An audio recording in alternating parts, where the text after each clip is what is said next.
What the fuck? What up, bro? What up, Johnny? How we doing, Michigan Nation? What's up, bro? What up? What up? I was supposed to have us up after the thing. It didn't go out that way. But anyways, here we are Thursday night. This is the Michigan Wolverines call-in show. Let's do the damn thing. For every $100, we go an extra hour. Johnny, you feeling better? The people want to know. A little bit. I'm still feel pretty bad, but honestly, I'm just pushing through. And I kind of wanted to talk football, so here I am. But I appreciate the well wishes, everybody that was, wishing me well to get better on the channel and stuff. What the fuck happened? Had a sinus infection, and then I had to fly to Atlanta for work, so I never got to rest, even though I went to the doctor. So I just been ripping and running. I got back today, and here I am. Hell yeah, man. Hell yeah. Well, glad to have you here, John. You know that. Hey, you know what, bro? We play bruised up, injured, cut up. We play. We ball. All right. Shout out to Break 57, best show on YouTube. We appreciate that, brother. Tom Bouchard already gifted a membership, so we're already 95 away from a second hour. Our boy Maniac's in the house. Let's talk about it. Let's get it. And actually, speaking of talking about it, I'm gonna put the call-in link in the chat. Speaking of talk about, let's talk about this. Let me pull it up here. Something that I think needs to be talked about. Oh, what am I doing here, bro? Anyone didn't see this catch? Yeah, it's looking like some our boy Elijah might be writing some apology letters to Samaj Morgan. I'm just kidding. We go, Samaj. Prove me wrong. You say I am in the weight room. You see this vertical? Yeah, so like the hands though, bro. And I guess I'll remove this comment so people can really see it though. But like at the end of the day, all right, so that's Jake Garcia. For those who don't know, he's third string quarterback, but hell of a throw. Again, already probably better than our room last year. Yeah, dude, like I think I forgot who it was, but I saw some people in the comments, and they're not wrong. Give these wide receivers a quarterback to throw them the ball. Let them make plays. That's a fucking amazing play, bro. Yeah, that's Samaj Morgan. That's an amazing play, bro. Yeah. I mean, go on. And I think the fact that you have an offensive coordinator who doesn't care how he beats you is big, because receivers want to know that they're going to be able to get the ball and they're not going to have to block all game. They're going to run their routes harder, crisper, because they know, hey, I can get a touchdown. I can make a big time catch on this play. And also the running backs. So what I like about Chip Lindsey is the fact that he doesn't care how he beats you. If he ground and pound beats you, or if he beats you through the air, he doesn't care how he does it. Whatever's working, he'll go with it. Yeah, definitely. So exciting to see. I wanted to share that.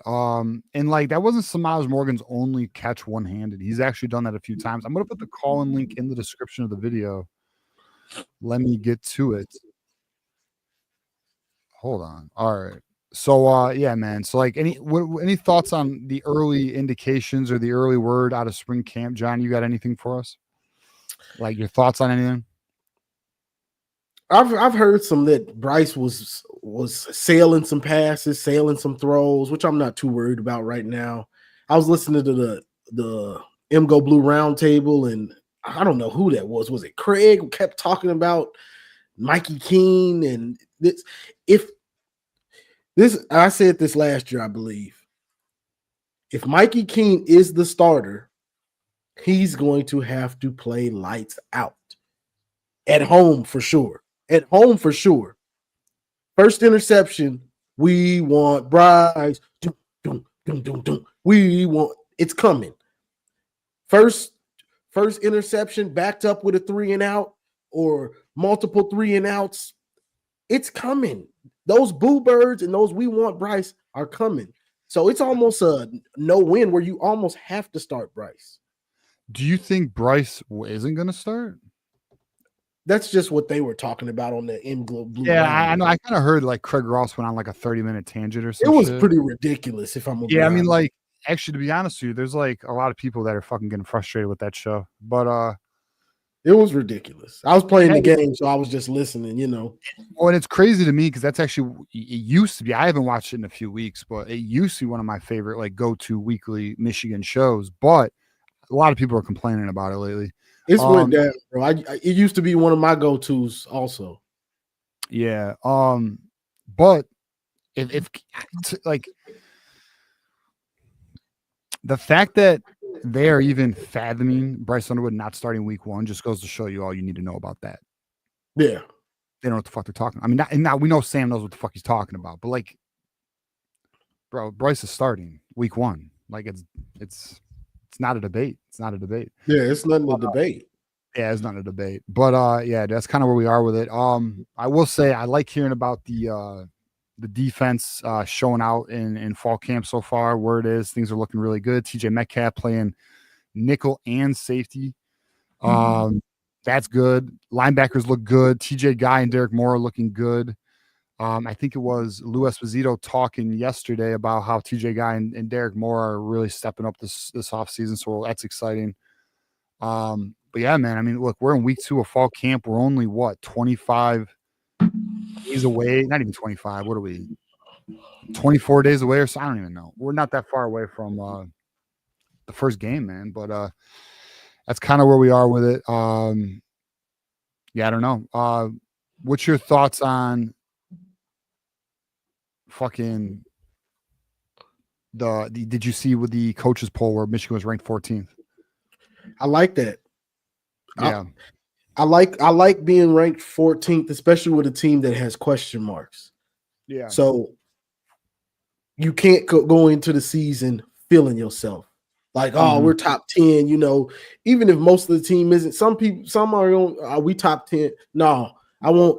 There's no reason not to come in hungry this year. From your rankings, from what happened last year, the polls, you 14, you got work to do. So I like it. I like it. Yeah. And it's pretty it's still respectable. It's not like you're 25 or something. I wouldn't, even if we were 25, it wouldn't have bothered me, but we're in the middle, so that's not bad. That's not bad. Yeah, I wanted to share this too. So like we saw the video of Samaj. I was looking for this while you were talking, Johnny. We saw the video of Samaj Morgan make that catch. Ooh, look at this catch here by Samaj, bro. This was another one during training camp. Very excited about that. Bro, I don't know, man. I'll tell you right now, man. If Samaj can show out this season, because let's just be honest, he has not had a fair opportunity. Yes, he's had like reps or he is on the field, but in terms of the offensive system and the quarterback giving him the ball, these wide receivers have not been given the opportunity. This year, that's going to change. Looking forward to that. And I want to give a shout out to Neely Metcalf. This is the mother of TJ and Tevis Metcalf. Shout out to you. Appreciate you watching. So yeah, bro. Big things out of them. Heck yeah, dude. And yeah, TJ Metcalf doing work. So we're 23 away. 23 away. Let's go, man. I'm so ready for it. But yeah, bro, that's kind of where we're at. So we do have open call-in lines. People want to call in, but we got Timothy up first. Let's get him up here. Timothy's got some big news. Timothy, how we doing, brother? How you doing, man? Good. Yeah, so how you doing? Tim? I know it's football, but I heard some things about my Lions, and I know that this is a Michigan show. I do got Go for some it. Michigan the question. I found out that starting you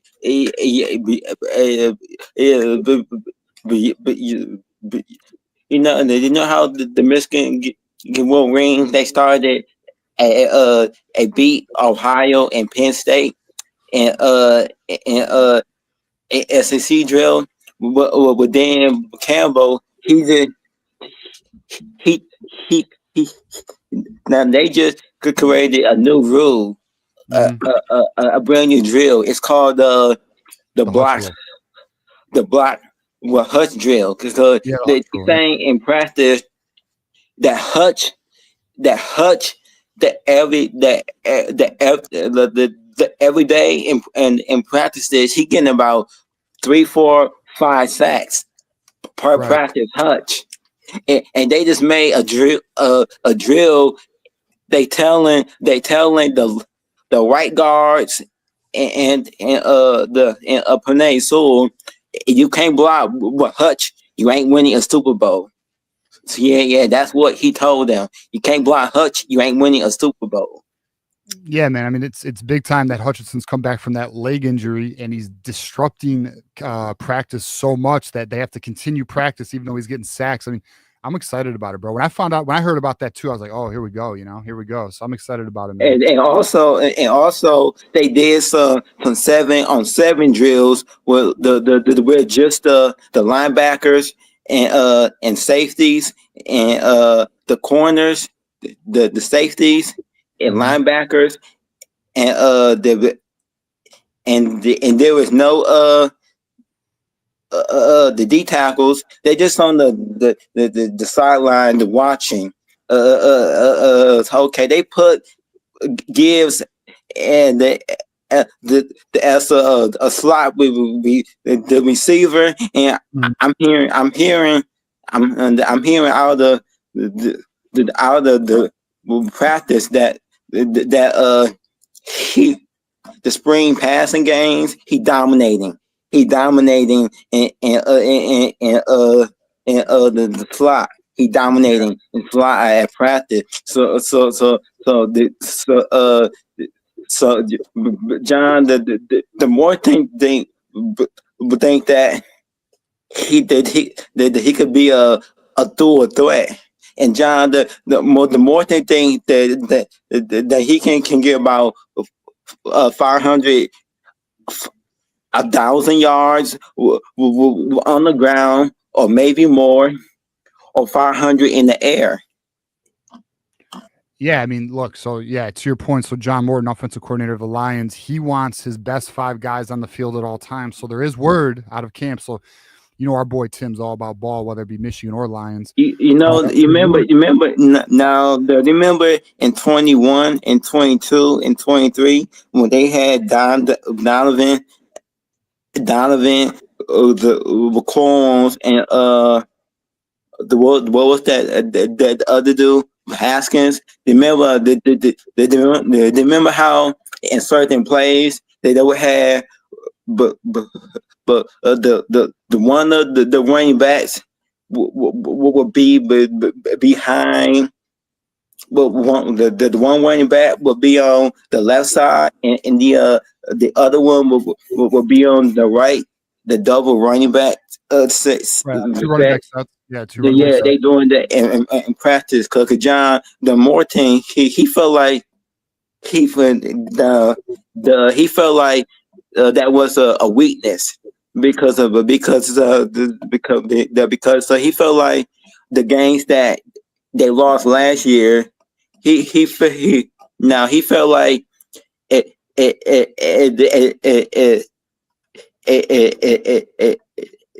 were doing the screen the passes. They could have went undefeated, but that's saying that his side they could went to the playoffs undefeated, but we all know the defense will decimate it. And I'm also hearing that Bryce Underwood, he doing with his left hand, and rumors are saying out of the practice, the accuracy, it might be similar a little bit, the below just his right hand. So how do you feel about that? That he might be a dual threat in both hands. Tim, hold up, Johnny. What's your thoughts on that? You hear that? You heard those that Isaiah Hole was pushing that. I heard that. Just as good right-handed as left-handed. What's your thoughts? Unless you perfect with the right hand, I don't want to hear about no left hand. I don't either, bro. I hear you. I'm on the same. Unless you perfect, unless it's like, man, he's just so good with the right. Just practice with the left. Until then, I don't want to hear nothing. I don't want to hear about that. If you're Joe Burrow with the right and you want to try and be Mike Vick with the left, all right, I'm down. But until you're Joe Burrow with the right, let's stick to the right. Yeah, don't be. There's no point in wasting no time on that. Yeah, I know, dude. I know. Well, it's so funny to me. They're like, oh, he's just as accurate. Yeah, I don't know about that. Whatever. I heard that the quarterback battle is so close.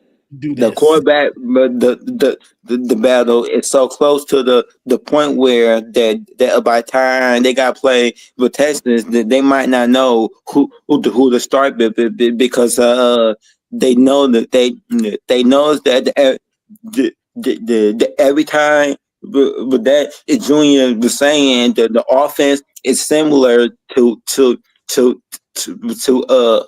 a Will Howard, but every time the Lincoln King, he's saying that it's similar to a Kyle McCord. So they don't know the what style offense is the bad. But news says, but do y'all do y'all remember the Austin? They left. They right with tackle. How he played terrible at right. But tackle. They asked him. They want. We want you because you play so terrible at right. We want you to play left tackle. Which player is this? Austin Simmons. In big games, in easy games, he played good at right tackle. But when it came to the big games and Nebraska, he struggled. Interesting. Okay. And they asking him to play left tackle, and then we already had seen it when they asked Link. The play right with tackle, he struggled. A guy that started at his natural position, and they asking him to play left, and they wanted to do this. They should have had done this. Their first week of spring practice. I feel like. For Ohio State is they waited too long because the Texas defense they going to see that as a major advantage now. Mm-hmm. So all right, Tim, let's do this. Let's get your thoughts on who you think is going to win between Ohio State and Texas. Then give us your final thoughts. We've got to get to our next callers. Who's winning between Ohio State and Texas? I feel like that Texas they were so close and this is their year to be a premier team. They already had beat. I feel like they're gonna go 3 for 3. The 23 season. The Bama fans were telling them that y'all can't beat us. Our stadium is too tough for the Longhorns, and they won, and they ended up the winning. And the Bama fans they tried to tell us the same thing, and we were at the all but tough, and they came in there. In silence, I made her crowd, and they went home with the victory. And we trying to tell the Buckeyes the same thing, and they making they fans, and they making the same mistake that Alabama made and we made. The when we lost, and we're trying to propel on that. You might lose a rematch games. Ryan Day, he known he terrible at winning the rematches. We know for a fact. We're gonna find out week 2, Timothy. But how about this, brother? Let us know your final thoughts because we gotta get to our next callers here. Right? My final thought says I just reached 204 subscribers on my channel. And tomorrow that me and Sam that we having a personal phone call and we're gonna be going over the next video collab. Nice. And once we go over the video collab, I'm going to tell y'all more about it, but I'm close. You're going, bro. All right. Well, Timothy's at 204 subscribers. Let's help him get to 1,000. That's the goal. So we get him monetized. Appreciate you, Timothy. We'll keep working at it, brother. Yeah, I will. But just on the Buckeye show, and the other guy, he wasn't there, but but Garrison and Michael was. Cleveland Mike. Yeah. Sure, bro. All right, Timothy. But we'll talk to you next week. All right, brother. Go blue, man. Oh, okay. Go blue, and Johnny, you doing your show your show Sunday because I found out that it got canceled. Yeah, I was under the weather. So this Sunday we planning on having it. Yes, sir. Yeah. Hey Timothy, we got Lions tomorrow, bro. Yeah, I do hope that backup does not embarrass us because the reason why they telling that the offensive line you better block with Hutch better because they know that if Gawk gets sacked too many times and he get injured, it's over with. The way that our backers play, it's over with. Yeah, should they have re-signed Teddy, but Teddy is playing for the Buccaneers now. So, all right, Timothy. Well, we'll talk next week about the Lions. Hopefully, it looks better. But appreciate you, man. Go blue. All right, go blue, brother. All right, we will get to our next call. We got Homie doesn't play. He's next. We'll wait till he gets his camera going, or maybe he's ready. Real quick, shout out. What up, man? Wait, who you want to give a shout out to, Johnny? Shout out to Hutch. I didn't think he was going to be back this soon, but that dude's work ethic and passion for the game is like unmatched. Like his motor, everything he brings to the table. When Michigan went on that run, it started with that man right there. Bro, y'all want to know some crazy shit? All right, two things. One, regarding Hutch. Fucking dude, you know he lives with his parents still? That's crazy. Like because he just wants to focus on football. That's why he doesn't want any of the outside. Like he just focuses on football. That's what's so crazy about that. And then he wants to be great, bro. The second thing, you know who Ben Johnson is, the former offensive coordinator for the Lions? Yep. So I just found this out. I didn't even know this, dude. So the company I own, we fucking cut his lawn, bro. They put his house up for sale. I had no idea. We have, I'm not gonna say his wife's name, but his wife's name's on the account. And fucking we in the newspaper, the Freep or whatever, they had the address and everything. We're like, holy, like, dude, this is blowing my mind right now. So yeah, pretty crazy, man. It was wild to see that. So cool to see. Wild. You never know whose house is or what, But end of the day, let's keep moving. Homie doesn't play. What's the word, bro? What up, though? What up, bro? What's on your mind, man? I just seen some video on Rob Moore for the first time. Which, like, what? Is there new video out? Yeah, he got some stuff where he was moving laterally. Really? Where's that at? Yeah, it's like a kind of a practice kind of video, a little compilation. Yeah. Damn, where's it at? It's on Twitter, bro. Come on, I got the one of him running the straight line. No, this one. Mm-hmm. 4 hours ago, this one. Oh, yeah, because, dude, I had someone message me. It all makes sense now. I had somebody message me and say, Rod Moore's got to be coming back because why would the team be hyping him up like this, So let's see. I have not seen this video yet, so let's check this out. We're getting hydrated. That's good.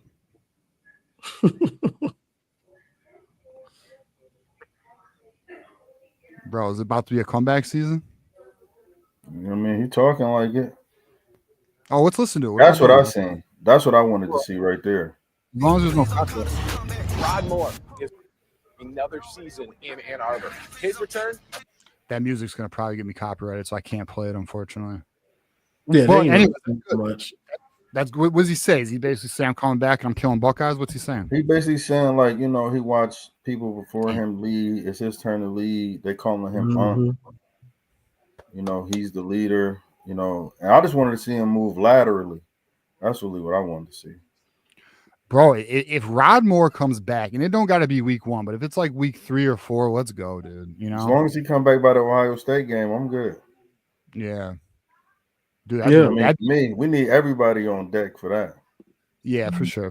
Well, that's what's up, man. I'm happy to see that shit. That's dope. I did like what I heard about the leadership, because that's what it's about, bro.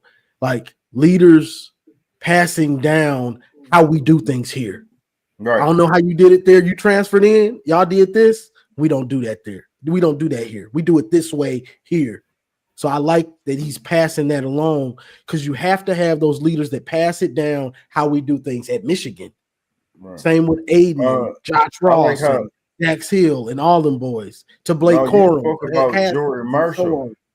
You spoke about Jordan Marshall. I like the way he talked. Jordan Marshall, if you ain't here to win natties, you shouldn't be here. What you need? It's time for you to go. Come here to win natties. Time he got some new stuff out, and that's all he say. That's all he say. Like, in every interview that I've seen with him, if it ain't about a national championship, then it ain't about Michigan. And out of his mouth, he don't even want to hear really talking like that. Like, so I think his experience with the ride was like really impactful. Like, and they say he got that trait where he like Blake Corum, where he fall forward, because like that was Blake Corum's strength. Like, he would fall, he wouldn't get tackled for loss. Like, it wasn't that he would get big games, but but that's his, like, I can see like him being impacted by Blake Corum. Like, I could see that impact showing up in the way he talked and the way he played. Like, I could see that. That's why even with the recruit, the Hider kid that Michigan is going after, like, being at Michigan, you're going to understand what like the position means.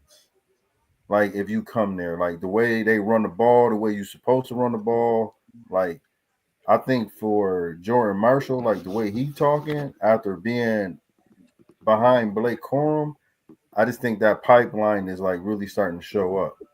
Like Michigan used to be, like with Tyrone Wheatley and Chris Perry and Bianca Patuka, like when it was like real backs at Michigan. To me, like that is what I'm seeing, like really kind of manifesting right now, and that's what I'm getting excited about, because that was Michigan brand, like having a running back. Yeah, and then like but if we look at like the last few years from Haskins to Corum to who was before Haskins? Or Mullins. It was Mullins. So Haskins to Corum to Mullins. Solid, but I mean, I would say Mullins was not necessarily that alpha. He really wasn't. I mean, he didn't get a chance. I feel like because they were trying to appease Donovan Edwards a lot. I agree with you. He didn't get that. I think if they would have featured him, I think it would have been different. If they would have just featured him. Yeah. Well, especially at the beginning of the year when we were all calling for it, but coaches, But this year, Jordan Marshall, Justice Haynes, like you were saying, man. I mean, and then if we get Hider, I mean, I don't really, the recruiting thing to me is overblown. I don't really get caught up in it because I know kids flip at the end of the day, especially at this point. So, like, following it until they sign on that dotted line, all this is fanfare to me. You ain't wrong. I'm a sucker, though. I fall for it. I love it. I'm all into it. I'm even into like the build up to it, Yeah, man. I mean, it gets you ready for the season. Yeah, but I'd rather troll Ohio State and Penn State. Not Penn State. Yeah, I'm still watching. I mean, you can do both. You can troll them, and I hear you, bro. I hear you. Some people don't like following the recruiting shit because the truth is, like the Calvin Russell situation, that was messed up how that went down. But it ain't even over. No, it's not. Like, but it might. Until I don't know. I don't think the coach is gonna. I just, again, especially with these young kids, man, and how this money is, and how teams have to spend money. I mean, if you're not spending the money by the end of the cycle, like you gotta get somebody. Yeah. I mean, you're not gonna save. You're not gonna hold. You're not gonna not spend your cap. I wouldn't think you wouldn't not spend your cap. I don't know. You think Michigan, if they 16 million in and it's 4 million left, they're like, we're not going after nobody. They might roll it over into next year, though. Can they do that? Yeah. They have an X amount of money, and they don't have to give it. It's not per class. They can distribute it however they want. Oh yeah, I didn't know that. I thought it was they had to spend it every year. Nope. Like they had to spend the 20 mil every year. No, it's up to the school's discretion. Some schools only there's like every school doesn't have to spend 20 million either. Some schools could spend 10 or 8 or 5. Like it's up to the school. If you want to win a national championship, you better be spending 20. Well, look at what Texas Tech is doing. They're going stupid. I don't know if anyone's seen what they're doing, but they just got the number 1 player for 2027. They got a 5-star. They got a 5-star offensive tackle, 5-star defensive end, and they're about to get another 5-star offensive tackle. They're trying to build through the trenches. They're about to run the Big 12 is what they're going to do because the Big 12 is for it's for takes. Whoever they AD is or whoever the recruiting guy is, I heard dude say if they spend that, yeah. I say, yo. For those who don't know, I'll pull it up because hey, he ain't wrong though. Man, he sounds like an NFL general manager. Bro, he's a boss, dude. I mean, honestly, that's the mentality you got to have if you want to fucking. Let's see if I can find it though. Hold up. That man came out and said he paying them. Yeah, I don't want to ruin it because it's so good, but I can't find it. Shit, where is it? I know I reposted it. Hold up, let me find it. But yeah, I don't know. That's just the way recruiting's going. I mean, and if you want to, like, the reality is, as much as it may bother people, if you want to be a competitive team, you got to, here it is. I got it. You got to play ball, bro. So this is it right here. He goes, Texas Tech General Manager James Blanchard on underpaid elite recruits. If somebody's underpaying an elite guy, only paying him 100 to 200K like Alabama, I'm going to give him 300, 400K and go steal somebody. I mean, that's the mentality you got to have. That's the mentality you got to have if you're a Texas Tech or whatever. Man, they about to run it. What they in the Big 12? Yep, and they're about to run it. Who in the Big 12 is going to compete with a bankroll? Yeah, they about to be something serious in that conference. They're going to be a playoff team eventually. It might not be this year, but it could be next year, the year after. They'll figure it out. They got a bunch of money. And let's not forget this too, guys. We beat Ty Haywood for Texas Tech. Or we beat Texas Tech for Ty Haywood. Like we went toe to toe with Texas Tech for Ty Haywood. The only problem is if they don't have a strong culture buying all them dudes. That'll be the only problem they can have. Like A&M, like a Texas A&M issue. Where they smashing in the locker room. We smoking weed in the locker room. Big homie, meet me in the locker room. You know what's going down. Right. I agree with you. I want to give a shout out here to Tom Bashar because he did gift this membership some time ago. Appreciate you, Tom, for doing that. We are 95 away from a second hour. We are 30 minutes away from the end of the show. Unless we get to 95, then we'll go another hour. But all right, how about this, homie? Don't play. Let me get your final thoughts here, and we'll get the calls going. Yeah, man. It's just I'm excited for the season. Football to be back. NFL, college football. I'm just high school football. I'm just ready for it all. Yeah, me too, bro. Did you watch the preseason? Are you watching preseason? No, I seen the Lions got smoked though. They did get smoked. Fucking, I was just watching the Ravens Colts game, and Anthony Richardson got smoked by Ojabo. I don't know if anyone saw that. Killed him. Took him out of the game. Yeah. No bullshit. But all right, brother. Appreciate you. I'm sure we'll talk next week. All right, man. No doubt. Go Blue. Go Blue, my man. All right, we got Keith Rebar. We have open lines, my people. We have open lines. Let's pull up Keith Rebar. Nobody's up next, by the way. First come, first serve. What up, Keith? How we doing, man? Hey, going great, guys. How about you? Shit, we're doing all right. It's Thursday. Payday's tomorrow. We're happy about that. Yeah. Okay. Yeah. Did you see the Grant Newsom talking about the line depth For the offensive line? Yeah. I did not. I know he talked yesterday, or I think it was yesterday. What did he say? Give us a summary. He spoke about the right tackle that moved back to left. Evan Link. Evan Link. Yeah, he spoke Evan Link's name 5 or 6 times, and he spoke of Babalola with the other guys. So it looks like Link has won that job. You think so? Yeah, what he did say about Babalola, he's one of the smartest guys he's ever seen. He's way smarter and way further along than he was as a freshman. So he spoke well of Babalola, and he's a special guy, but Evan Link is 2 years older. And if we think back to when we were 18 to 20, how much did we grow and how much did we learn in 2 years, right? Yeah. No, you're right. Yeah. I mean, that's the reality, and that's the biggest jump that these freshmen have to go through because they're growing. Like, it's not even, you could put all the work you want into the weight room, but the reality is your body's growing. Like, your body's not done growing. Yeah, and learning the playbook. You know, it's gotta be like drinking through a fire hose for the freshmen. Right. Yeah, and especially for an offensive lineman.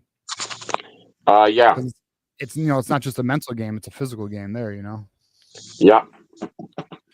Yeah, I agree with you. I agree with you. So what else is on your mind, Keith? Crane and Company went over the Michigan schedule in the last couple of days, and they had two of them had us going 10 and 2, and one of us had going 1-11, and I don't think it was David Fromm. David Fromm is on the Old Michigan backup quarterback. Is on that broadcast, and he was one of the 10 and 2s. He had us losing to Ohio State. Just one of the guys had us beating Ohio State. Our only loss was to Oklahoma. Interesting. Yeah. Interesting. So he had us beating everybody but Oklahoma? Yeah. All right, that's interesting. I can live with that. Yeah. So Oklahoma and Ohio State were the only 2 losses between the 3 of them. So yeah. And I'm so ready. I just want to watch football, man. 23 days. 23 days. We're at the point, Johnny, where we're just talking about it, but I want to see it, dude. We've talked. Sure, there's camp updates, but we've talked about it. We've talked about it, bro. Now we're ready to see it. That's where I'm at. I got to see this stuff now. It's real bad for Michigan fans. This part of the year is real bad for us because we don't get open practices like other teams. So we get spoon-fed little clips, and we have to hear what they told Sam Webb or what they told Isaiah Hole. So OSU fans or whoever, they get more out of camp. They can go to practice and see, and get a report. It's different for us, but I can't wait, bro, because college football comes on at 12 and you got games on until 1. Goes into overtime. It's a game on at 2 in the morning. I can't wait. I know. The freaking, now it's about the Mountain West at night games, bro. And I love that shit. I love, dude, and I don't know why, but I love, all right, maybe you go out or maybe you're home, whatever, it doesn't matter. Maybe you're hanging out in the garage, whatever. And all right, you're having a good night. And then there's that 12 o'clock game, bro. You're all right, I'm good till at least 2 a.m. And then maybe it goes to overtime, and it's, dude, that's epic, man. That's what I'm saying, bro. I stay up for it too, dude. I'm all, although we do the post games, and sometimes those things run long, but we'll see. This year we'll figure it out. But all right, Keith, how about this? Give us your final thoughts, brother. We got some more callers on the line, so I want to get to them before we get out of here. Okay, good. Yeah, the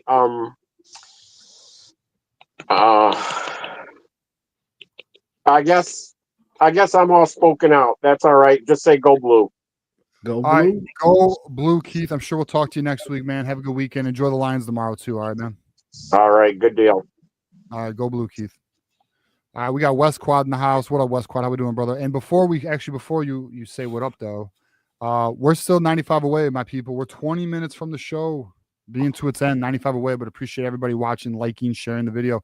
West Quad, what is up, my guy? What up, though? You already knew what I was gonna say. Hey. What up, Johnny? TJ. I don't know if anybody talked about this, but that Samaj stab and grab. Yeah, we did talk about it. Where were you, bro? We opened the show with it, but we'll play it again. You said, no, hey, you know, sometimes you gotta go to the store. Got shit. Yeah. Yeah. Some things. But yeah, hey, go ahead and play that one more time. Yeah, I'm looking for it right now. Hold on. This is for those of y'all that don't believe in the little man. Because I'm a believer. Samaj, you better be now. I wonder if Elijah's seen this video. No, because I mean that man was open countless times last year to the point where he did the patented wide receiver hissy fit a couple times. But you can't blame him, like, bro, when you that wide open, you got to do the jump, the pissed off jump. Yeah. No, I mean that's the reality. We had so many wide receivers that were just open that the ball wasn't getting to them. I mean, it's just what it is. So that's why, like, that in itself is why this team should be better, you know, because we have a quarterback who can get it to him. Now, the only thing that will make this better is if it was Donovan McCulley, but other than that, I don't know. Well, I mean, you know what really make it better? All right, if Bryce Underwood to McCauley. Yeah. Hey, that's Garcia, right? Who's looking like Garcia. Probably third on the depth chart. That's the word. He's third. Mikey Keen's second. Yeah, it's kind of the word right now. Dang. Well, I'm not gonna say what came to my mind, but you know who I'm worried about down there on the depth chart. What? But yeah, we know. But I mean, she's a redshirt freshman, though, so you know he'll find his way. Yeah, he'll find. He'll find his way. But yeah, man, we're getting closer and closer, bro. I am ready. Yeah, I think we're 20 Neely Metcalf, shout to her again. 23 days away. So I mean, yeah, man, we're talking 3 weeks, bro. Like that's really gonna go by quick. It is, because I remember when we were freaking Babalola days away, and that was a couple months back. So, hey man, we getting closer. Did I miss anything? So what reports out of the submarine did I miss? I mean, the only thing really happened is the defense is looking really good, like really good, and I've gotten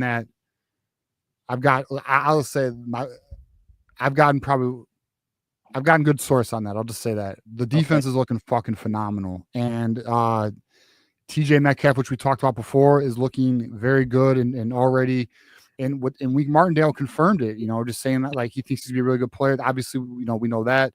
TJ at what position? Metcalf at what position? So I don't know that. There's word that he's playing nickel and safety. I don't know exactly. Okay, no, that's fine. That's fine. I don't know that. But I just, word is he's looking good, man. He's fitting in. He's acclimating nicely to the defense. And then TJ Guy and Derek Moore are looking good. Freaking Rayshon Benny's looking good. Offensive line, Andrew Sprague's looking elite. That's good to hear. And then the word is Jamar Browder and Andrew Marsh are, for being freshmen, are looking really good. So, and then all right. So then the negative, there's some negative. The negative is the offense isn't quite gelling yet. The timing's off with some of the receivers. Bryce Underwood is sailing some balls, but it's only week 2 of spring or fall camp, right? So yeah, we'll let him get acclimated. We'll see how it goes, but that's kind of where we are right now. Okay, well, I'm not gonna say it's to be expected, but it is to be expected. He's still a true freshman, no matter how much He's literally 17 right now. He's 17 still. He's about to turn 18 in what, a couple days? 19. Yeah, in 12 days, and that's when Savon Hider makes his decision as well. Man, please don't ruin that man's birthday. Yeah, I know, bro. Like, what are you doing? Because I promise you, like, I'm not gonna be pleased. Like, that's the one we have to land because we have to. I was all in on Osborne, and I don't know what happened there, but Notre Dame beat us out. So Michigan slow played them is what happened. They want Hider. I mean, well, they slow played Osborne when Osborne was ready to make a decision in March. Okay, I got you. And Hider, Hider's was their crown jewel. Which let's just be real here, and we might as well play some Savon Hider highlights and look at Adrian Peterson. Johnny, is that your call? Was that your call? That's my call. Okay, and Johnny, you don't believe that. Johnny was like, "You crazy, bro." Hey, I mean that's some high praise, TJ. I'm not gonna say I don't believe in him, but bro. Adrian Peterson is the running back you make on the game. Right. This is Adrian Peterson Jr., dog. I'm telling you. Okay. It's his son, bro. What am I doing? Hold on. Oh, I didn't even pull it up. What is going on? Why isn't this sharing? Share this tab. My bad. I was watching the highlights and nobody was watching them. I was literally watching the highlights and I was like, why is no one reacting to this amazing play? Yeah, no. He's legit, bro. Oh no, I've seen these a few times, so yeah, he's a stud. He is. Look at that. Oh my god. Yeah, you're not supposed to make it out of there. No. Nope. Grab a shoelace or something, bro. The crown jewel, bro. Look at him just shoot out of that shit. This is the crown jewel. Number 1 running back, 5-star. Michigan is the leader as it stands right now. August 19th. Look at this shit, bro. AP, baby. Look at him. I mean, he's got burst though. Like he does have burst. He's got strength. He's got power. He's got burst. He's got some shift. Yeah, I mean, I can't give him AP yet, but I'll be fair. I'll give him Todd Gurley. Hey, you know what? That's good. Hey, Todd Gurley without the knee issue. Right. That dude was something serious. Yeah, he was. Unfortunately, he had the degenerative knee. Like, it's one thing to just have a knee injury, but when you got the knees of a 40-year-old when you're 30, that's not a good look. I know. Crazy. He was that good, bro. For that brief period. Yeah, he was. I agree. But all right, West Quad, I got to keep the phone lines moving. We got a bunch of people on them. So all good. Let me see, what do I want to end with? Hey man, I agree. Hey, no, I believe in Marshall, bro. I want Marshall A. Haynes at this point. That should have been the question of the night: Team Haynes or Team Marshall, bro. Now look, at the end of the day, we're Team Michigan, right? Yeah, exactly. I mean, we're winning either way. Yeah, I just like the way he falls forward, bro. Like that's an underrated trait to fall forward every time. So you think that it's gonna be Marshall as the RB1? I mean, I think it's gonna be Haynes, but if it's Marshall, either way, bro, we're good because that B is such a great option, and that's what I'll end with. Okay, fair enough. All right, West Quad, he's Team Marshall, but next Thursday we'll do a vote. We'll do a poll and we'll get callers' takes on who we want to be or who we think is gonna be RB1, not who we want, but who we think. See y'all in the chat. Go blue. Go blue, brother. We got Michigan here with the 499 saying, let's get a second hour. We are 90 away from that second hour, but we're going to bring up one of our good friends, Dom, in the house. Dom, father, how we doing, man? Gentlemen, how you doing? How you doing, Dom? Great. Thanks for having me. I know you're short on time. I'll just get to the point here. Did you guys see the interview with Sam Webb in Babaloa? I did not. No, I didn't see it. Let us know. Find time to watch it. It's an extensive interview, and I believe you'll come away just as impressed as I am about Babaloa. The intellect of that young man's incredible. Yeah. Direct admit to the Ross School of Business at the University of Michigan. Really? Now that's some high IQ to get into that. Wasn't he? I think he was considering Stanford, I believe, right? I think he was Stanford. Yeah, okay. Yeah, so obviously kid's crazy intellectual, but go on, yeah. he also touched upon his love of basketball, and it wasn't until his junior year in high school that he started playing football. So they could talk Evan Link, and what we're really getting out of camp, when you look at last year and previous years, do we really know what's going on there? Don't be surprised. Babalola plays a lot and ends up as the starting left tackle before the season's over. His size, his intellect, and his footwork, especially being on the left side, protect the quarterback's, peripheral there. I think he's going to take over. But what we're seeing is this rotation that Harbaugh used to do, that Lloyd Carr used to do it, where you have players getting time with the starters, and that's preparing them for the season later. And we're just starting to build that rotation.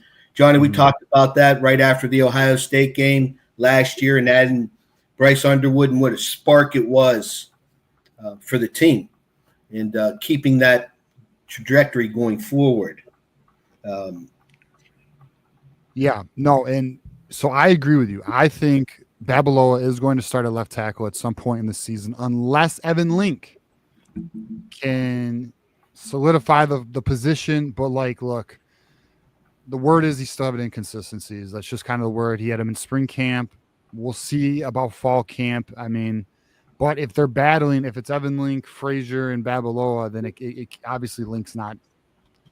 No one's debating the other four positions. No one's debating right tackle, right guard, or center, or left guard. So it just goes to show you that Evan Link's still not taking the role. But yeah, no, I agree. And listen, it's probably for the betterment of the future of Michigan if Babalola gets that position sooner than later, because he's going to be able to develop with the rest of the young guys. And to Drufus's super chat here, Shamari Earls is getting Will Johnson comparisons. Thoughts? I talked about this, I think, Tuesday. I think it's high praise, man. I don't know. Will Johnson is uniquely special. We see, if anyone's seen his highlights with the Arizona camp right now, where he's shutting down Marvin Harrison Jr. and he's locking down these Arizona wide receivers. Bro, it took until the end of the season for Will Johnson to get comfortable. Shamari Earls, if he can do it sooner than Will Johnson, then oh my goodness. But I will say this, he's wearing number 2 as a freshman. Yeah. That's, I know, I'm a big believer you got to earn it, but they're not just giving that to Shamari Earls. There's a reason they believe in him, Johnny? What's that? Any thoughts on that?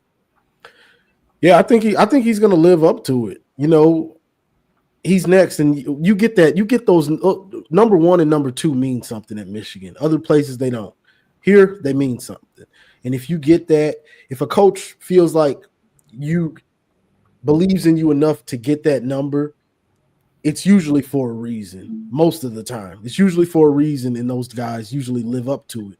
And I've heard nothing but good things from Shamari Earls, so I think he is going to live up to it. It's just, how long is it going to take him this year before he's in the rotation like Will Johnson was? Well, to Rashad's point here, having Babalola be that extra 6 lineman in those sets to get him acclimated quicker, I mean, I think that's probably highly probable. Yeah, I would say very highly. I was as you were saying, talking about him, Dom. That's exactly what I was thinking about. Mm-hmm. Even if that's Evan Link, even if Babalola starts, you take one of those extra linemen and use them on those big sets. Mm-hmm. I was on a Dog Show last night for a bit and was talking to Steven about expectations for this year, the following year, and national title, that kind of talk. And during the show, it's like, well, maybe Bryce's junior year, we could talk about that. And then I pulled back because I seen an interview with Jordan Marshall a little earlier today, and it struck me. These underclassmen are very talented. And it's kind of like having a rookie or second season player in the NBA, and the team gets to the finals, and the kid's unconscious because he has no worry, because he has so much time ahead of him, whether he wins that title or not. There's no pressure, and he just goes off. That might happen for the Michigan team this year, and we all might be shocked. And that 2-loss, 3-loss, I don't know where they're going to come from. Maybe transition, home road, and we blow a game to somebody we should beat. I don't know, but we all talk about Bryce and everything else. But the one thing I'm really excited about really, really, really excited about is the defense this year. I mean, we're going to see Bryce and all that, but I'm really looking forward to seeing the defense because I really believe we're going to smother people. And by the end of this year, 2 years of Wink being fully in with kids who played in the system last year, I want a shutout on November 29th. I want a shutout, and it'll be quiet for next season. It'll be very quiet. If we shut them out, you would think it would shut them up, but it won't. They don't think of some excuse. And then to our guy here, Day 1K, is this high school football? Who is this? This is Bryce Underwood, brother. He's let me check out so you guys can get somebody else up. Thanks for having me very much. Thank you, guys. Take care. Go Blue, down. Go Blue. Go Blue, man. All right, let's get up to yeah. This is Bryce Underwood. This is the fucking QB1 from Michigan, brother. Ben Baller up next. How we doing, man? What's the word? What's good, man? Look, I know coaches do coach speak, but players, they seem to, let things slip. Jordan Marshall, I don't know if you saw this, he said the offense is scary right now. That's what he said. Yeah, actually, you know what, dude? Great. I don't know if you saw that, but. Yeah, let me pull up his quote. Actually, I have that. I don't know why I didn't read that yet. So to your point, Jordan Marshall said, where is it? He said, it's, asked about Chip Lindsey's offense. He goes, it's fun. It wasn't like this last year. It's totally different team than I saw last year. So, you got a coach. He said more than that. Hey, that's the quote I got right now. I don't got the other quote. There's another quote where he says it's not. He says it's scary right now. I'm not talking in a couple weeks. I'm talking right now. Really? Good. I want to hear it. But so update me. What's this thing about Mikey King? Where are you hearing this that he might have a chance? Oh fuck. All right. So Johnny, you know better than I. Break it down for him. That was the Craig dude on MGO Blue Roundtable. Just speaking, if it's close, I'd still go with Mikey Keene, which is the dumbest thing. That's literally the opposite. He's stuck in that Jim Harbaugh stuff, bro. That's the opposite of what most coaches do. If it's close, you go with the young guy, especially with the leg. The higher ceiling. Yeah, but that's what Harbaugh used to do. Yeah, Harbaugh played safe like that. Yeah, you're right. And so he's kind of stuck in that, but My thought was that's the way they would play it when we were talking in the offseason. I was telling everybody I think Mikey Keene's going to start the season.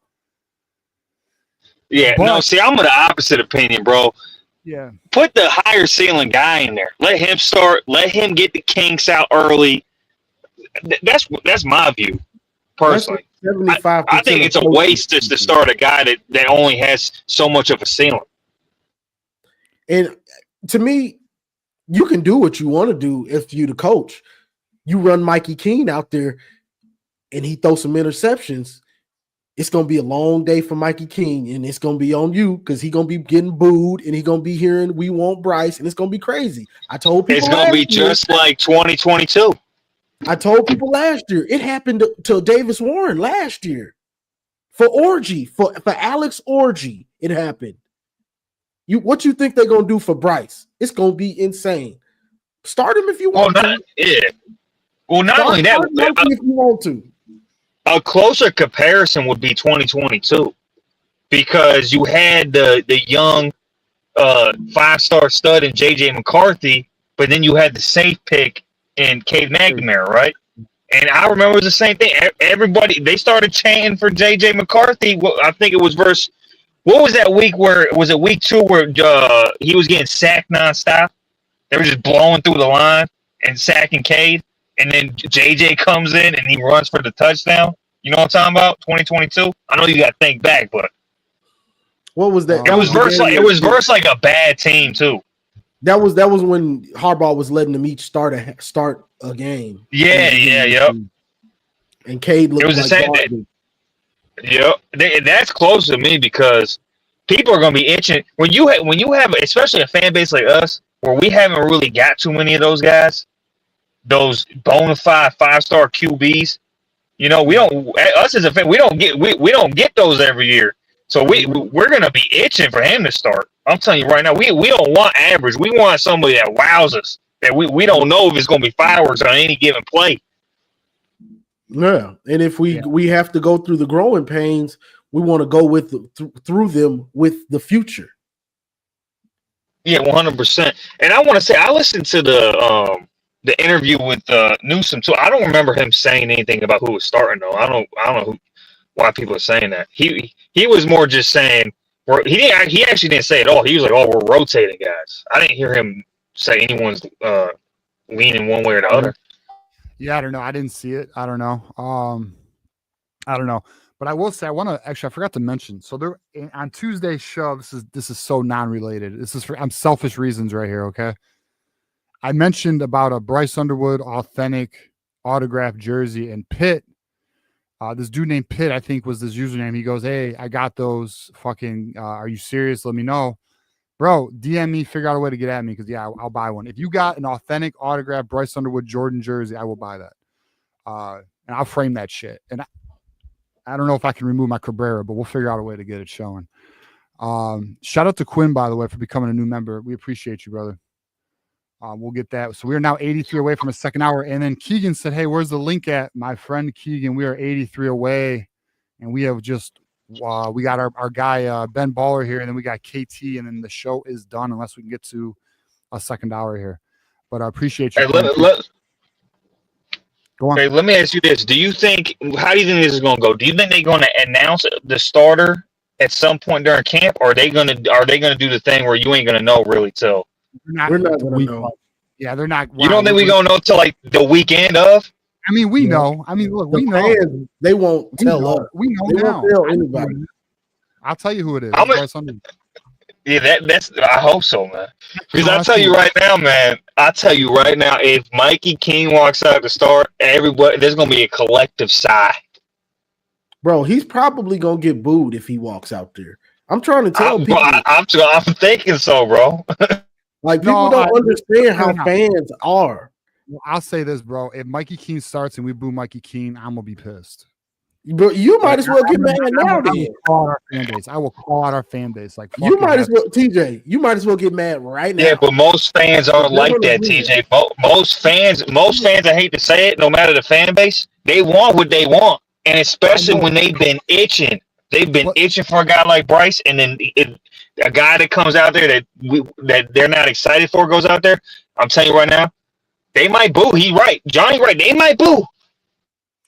If they boo him and he doesn't give them reason to boo other than just being on the fucking field, that's a terrible look. Right, his first mistake.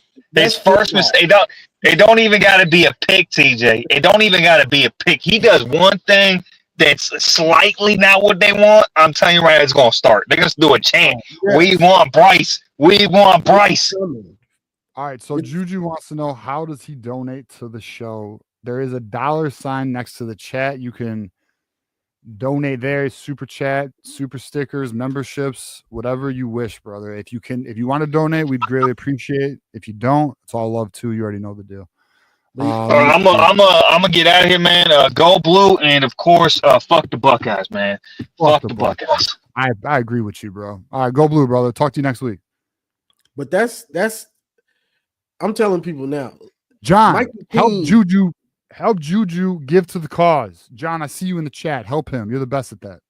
If Mikey King gets named the starter, and because they're probably not going to tell us until the game when we're watching the game, and then they'll see, they're saying Mikey King's going to start. When he comes out there, I wouldn't be surprised if he gets boo birds from the first huddle. Because TJ, you were there. I promise you. Maniac, me, Maze, they already hype it. The love and the hype for Bryce is already out of this world. I know. I wouldn't be surprised if that first huddle, when he walks out there, some people are going to boo him. I promise you. It's like that. Then I'm going on a rant if that happens. I'm going to call. You might as well start writing your rant right now. I might as well start making that script now, huh? That's if it happens. We all expect Bryce to start. Oh, fuck, boys. All right, well, we're going second hour. And Quinn's the man, bro. And John, you still got to help Juju figure things out. But All right, Keegan, call-in link is going in the description here, and we're going to put the call-in link also. I'm sorry. So call-in link is now in the chat. So let's do Keegan first. Keegan, $99. Let's go to our boys. Thank you, Keegan. You can call in. And then we're definitely going to show some love here to Quinn. Appreciate you, bro. You made it happen. We're definitely going 2 hours, and it's because of you. Feel free to call in or whatever, man. Feel free to call out every Buckeye in the world, talk your shit. No one's going to ban you, brother. You're good. Say whatever you want. Well, actually, that's not true. Be careful, but you know what I'm saying? Have some fun with it. You got you're the king tonight, brother. So we appreciate you. All right, so let's get our next call. We got KT in the house. KT, you ready, brother? Let's pull him up. How we doing, man? KT, you ready? Brother, Quinn just dropped $100. Where you at? Can you hear me? I can hear you. What's up, man? How you doing? I'm good, fellas. How y'all doing? Doing great, man. How you doing? Okay. Just want to say I appreciate what y'all boys doing out here, man. Representing, been a while. Appreciate it. Well, thank you for calling in, bro. Absolutely, man. I watch the show all the time. I'll be busy, so I ain't been able to get on with you guys like I want to, but I'm here now. I'm a season ticket holder, so I'll be going to every game. So I'll be down in Oklahoma to really see. Really? You're going to Oklahoma? Road trip. Yeah. Hell yeah, bro. Yeah. So, I mean, the biggest key for me, though, is obviously the offense. We all know that. But really, in particular, the play calling. Yeah. We had problems with play calling for years. You know what I'm saying? Even with the championship team, we just had a team full of young guys that had the mentality, to push through. If we get good play calling like we know Chip is capable of, I think we can do some damage. Even with the, just think about it. We were subpar last year with a half-ass quarterback situation. Mm-hmm. And we know what right. He's going to do. So yeah. I ain't really worried about. I ain't too much worried about, the defense and, everybody talking about Oklahoma, are they better, blah, blah, blah. They have a shit ton of issues, the same as we did coming into this season, if not worse. Yes. Now they do have John. They do have John Mateer. They do have an offensive coordinator who they did do pretty good at Oregon. Yeah. But I get that, but they got a lot of transfers. They got a lot of transfers. You know what I'm saying? So they got a lot of gelling to do too. If you go back to last year and look at them, they tape don't look too sweet. Everybody talking about, they beat Alabama. Yeah, okay, Alabama really wasn't cut like that. They just going off we had the a name, quarterback, we blow out Alabama. Yeah, we would have blew them out, man. Easy. Yeah. Easy. You know what I'm saying? So, but as far as this quarterback situation, I mean, if we went out, and spent what we spent, to get a kid to come here, in that first game, we have to give them a look. You have to. Yeah. You know what I'm saying? Even if it's just for show. You know what I mean?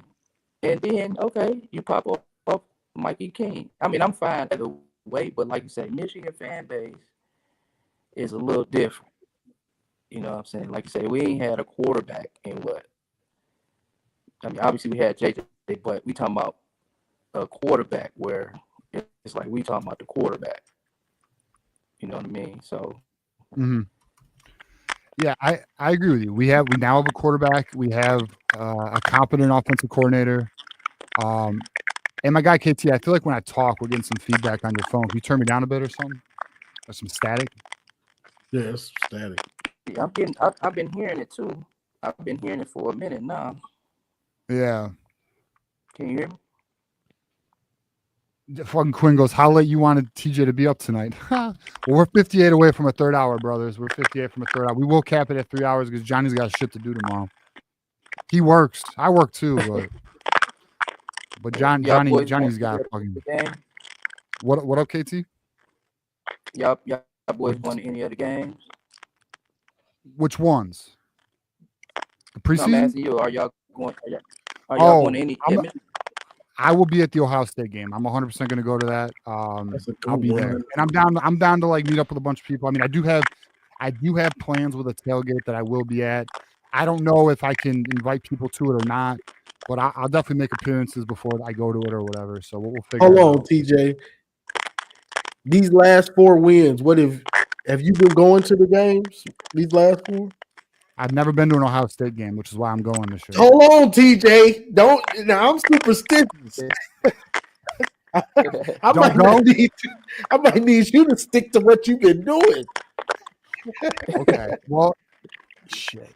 Hey, you might be right, bro. Now you're gonna make me feel bad if I go and we lose. I'm watching you, TJ. We lose this game. We lose against OSU. I'm watching you.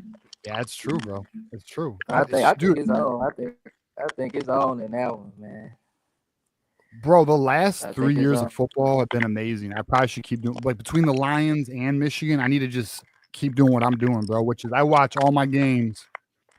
I got an entertainment set over here. I just watch all my fucking games there, bro. But all right, KT. How about this? Let's get some final thoughts here, brother. Give us some final thoughts. Your thoughts on. Give us the record prediction for the season. Me, honestly, man, I'm a little bit biased in knowing football a little bit by me playing it. So, a realistic, we can definitely go.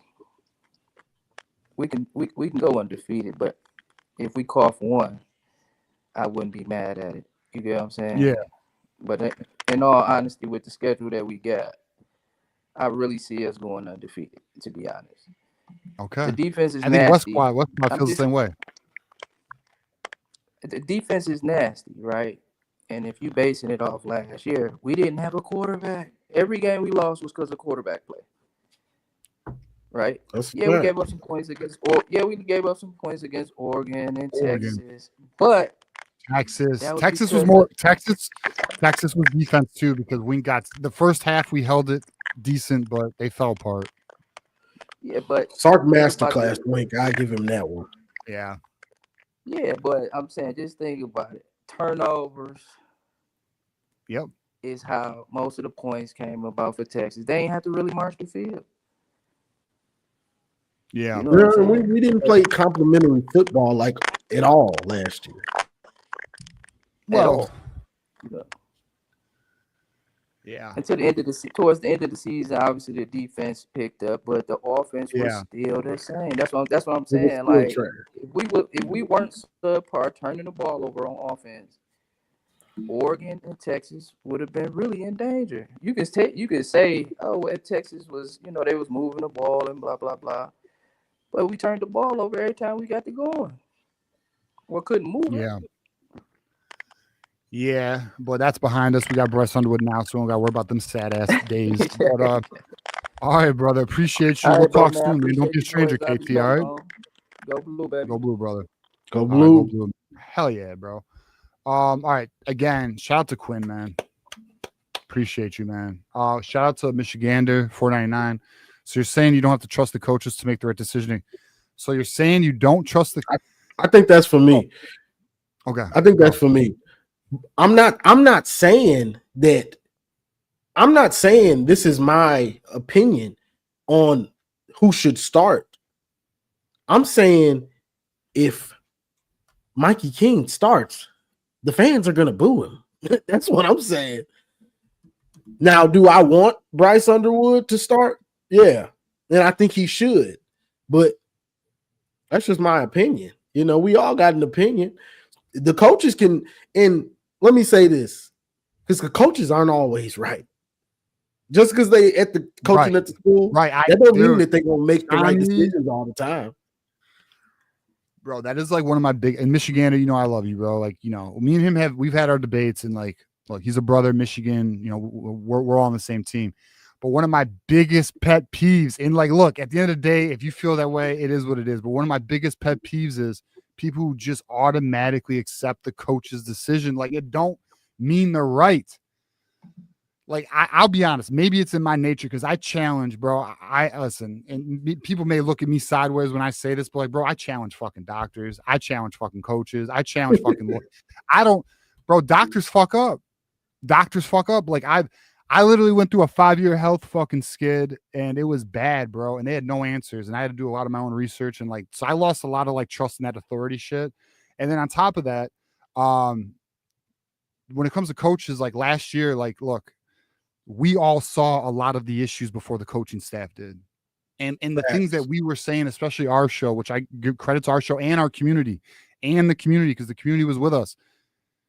What are they doing with Donovan Edwards? Why are they putting Evan Link at right tackle? Why are they, you know, like, why are they doing these things? Why are they, you know, why the fuck are they doing the quarterbacks the way they're doing them? Right. Like, it just, there were so many mistakes happening last season that a lot of us were seeing before they like, you know, like we all knew Khalil Mullen should have been RB1. We talked about it earlier today, but no, they kept feeding the ball to Donovan Edwards, and then they didn't even utilize Donovan Edwards properly. Like, the coaching staff, just because yes, they know more ball. There's no doubt about it. If we had to take an exam, Sharon Moore would cook my ass. If there was a 100-question exam on plays and formations and just knowledge of football, I'd get smoked. But it doesn't mean they're always right. It does not mean that, because like, we look at it differently than they do. And not only that, they're on the sideline. And I know they watch film, they have all 22 and all that, but like, we're watching it live. We see it from a different perspective. Not only that, we're not in practice. So like, they're seeing things that we are not, but it also could bias their own opinion. Yeah. It could be like, you ever be too close to a situation? Sometimes you're too close to a situation, and that fucks your own judgment up.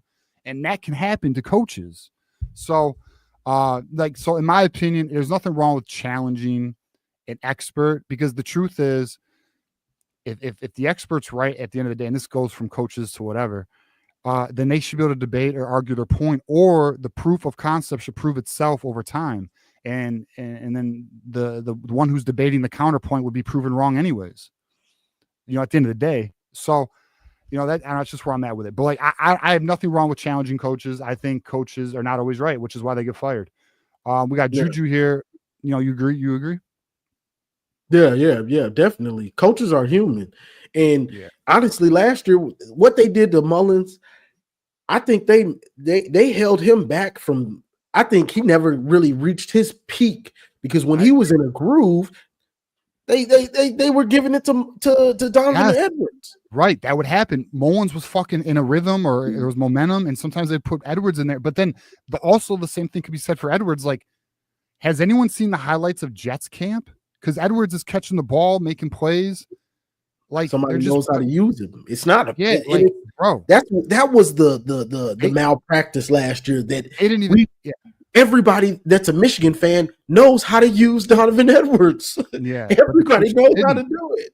Right. Like, you got to put him in the pad. You got to give him a little bit of a route tree. Put him in the pass game. Why isn't he playing slot? Like, or why don't you do a 2 running back set and utilize both? Like, it was just really frustrating, but it is what it is. Real quick before you move on.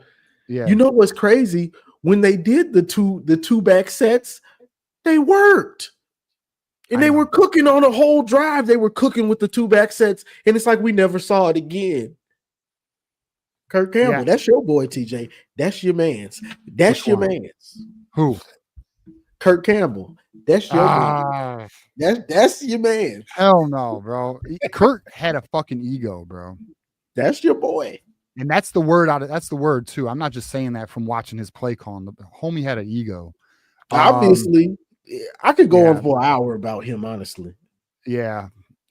So we got Juju here, 1999. Thank you, Juju. Juju figured it out. He got the super chat. He'll be up next. Or I'm sorry, we got Keegan, then Juju, and then Matthew Miller. All right, so 1999, Bryce Underwood burned the program. Juju's gonna be booing Mikey Keene if he steps on the field. We got the real MVP. Thank you for coming a member, brother. Welcome to the community. We got the season coming, so appreciate everyone who's a part of it. All right, let's get Keegan up here unless you got some thoughts, Johnny. No, go ahead. Go ahead. Nope. All right. Keegan, how we doing, man? You made it. Yeah, I made it. Good job. Whoever dropped that hundo, man. We Well, haven't seen one you of those in too, a bro. while. You were listen, Keegan. I saw you in the chat. You were calling for the action here. Like, let's get a second hour here. You even were part of the rallying cry. I think you threw two, so I appreciate it, man. Yeah, I try to do that sometimes, but yeah, Appreciate it, the Keegan. You know. Mikey Keene thing is interesting. Yeah, man, no problem. The Mikey Keene thing is interesting because um, I was with Johnny. Johnny convinced me that Bryce Underwood was the right play to start quarterback, and then Mikey Keene got hurt, um, and now we're seeing some smoke that like there's some overthrows, and Mikey Keene is not injured Keegan. anymore. Apparently, Keegan. I don't know if he's Keegan. 100%, but Keegan. it's an interesting Keegan. interesting thing that they're going into camp with, and Keegan, I'm out, brother. Keegan. How Son of a bitch. Keegan, I got to bring you down, bro. All right, call back in. There's something wrong with your connection. Real quick. Yeah, Johnny, you go. Keegan, you call back in. You're next. As soon as you call in, we'll pull you back up. There's something wrong with your connection, brother. All right, go on. Real Johnny. quick on what he was speaking on with Bryce and Mikey Keene. The one thing that I will give Mikey Keene, and this I've heard this, is that he's got a more calming presence in the huddle, which is expected. He's what? This is his 4th or 5th year, and he started for multiple years. So he's got a calming presence in the huddle, you know, when you're in the huddle calling plays and, you know, just being he's this isn't new to me. This is what I do, play quarterback. So that's the one thing that I'd say that Mikey Keene obviously has an advantage over Bryce right now. But how long does that last before Bryce gets comfortable? So that's the whole point with Mikey Keene, is that's the argument. And I'll be honest, that's the argument I was making in the offseason before spring ball when Bryce Underwood became undeniable. It's his veteran presence, his knowledge, his he's played, he's seen live action, he's been in opposing stadiums, he's a better quarterback than we had last year. He would have been a quarterback who would have likely led us to the playoffs last year. He's a quality backup, he's a good player, he's very good from 0 to 15 yards. It's the long ball and some of his turnover decisions that are really the problem. He's actually pretty damn accurate. He's a good quarterback. Hold up, I got to give Keegan the link again. Yeah, my bad, Keegan. I heard that from I forget what podcast. It was one of the older Michigan players that has a podcast, and he was at camp and he saw it and he was talking about it, which is what you expect, but that does factor in, you know. So yeah, I don't know. I mean, look, if I'll just say that there's no way we should boo him. Now, look, if he's fucking up and he's blowing the game, then it is. It's gonna happen. It's gonna happen. I'm telling you, it's gonna happen. We'll see. I think Underwood's starting. It won't matter. But all right, let's get Keegan back up. Keegan, how we doing, man? Yeah, I'm back. You're better. Where was I cut off at?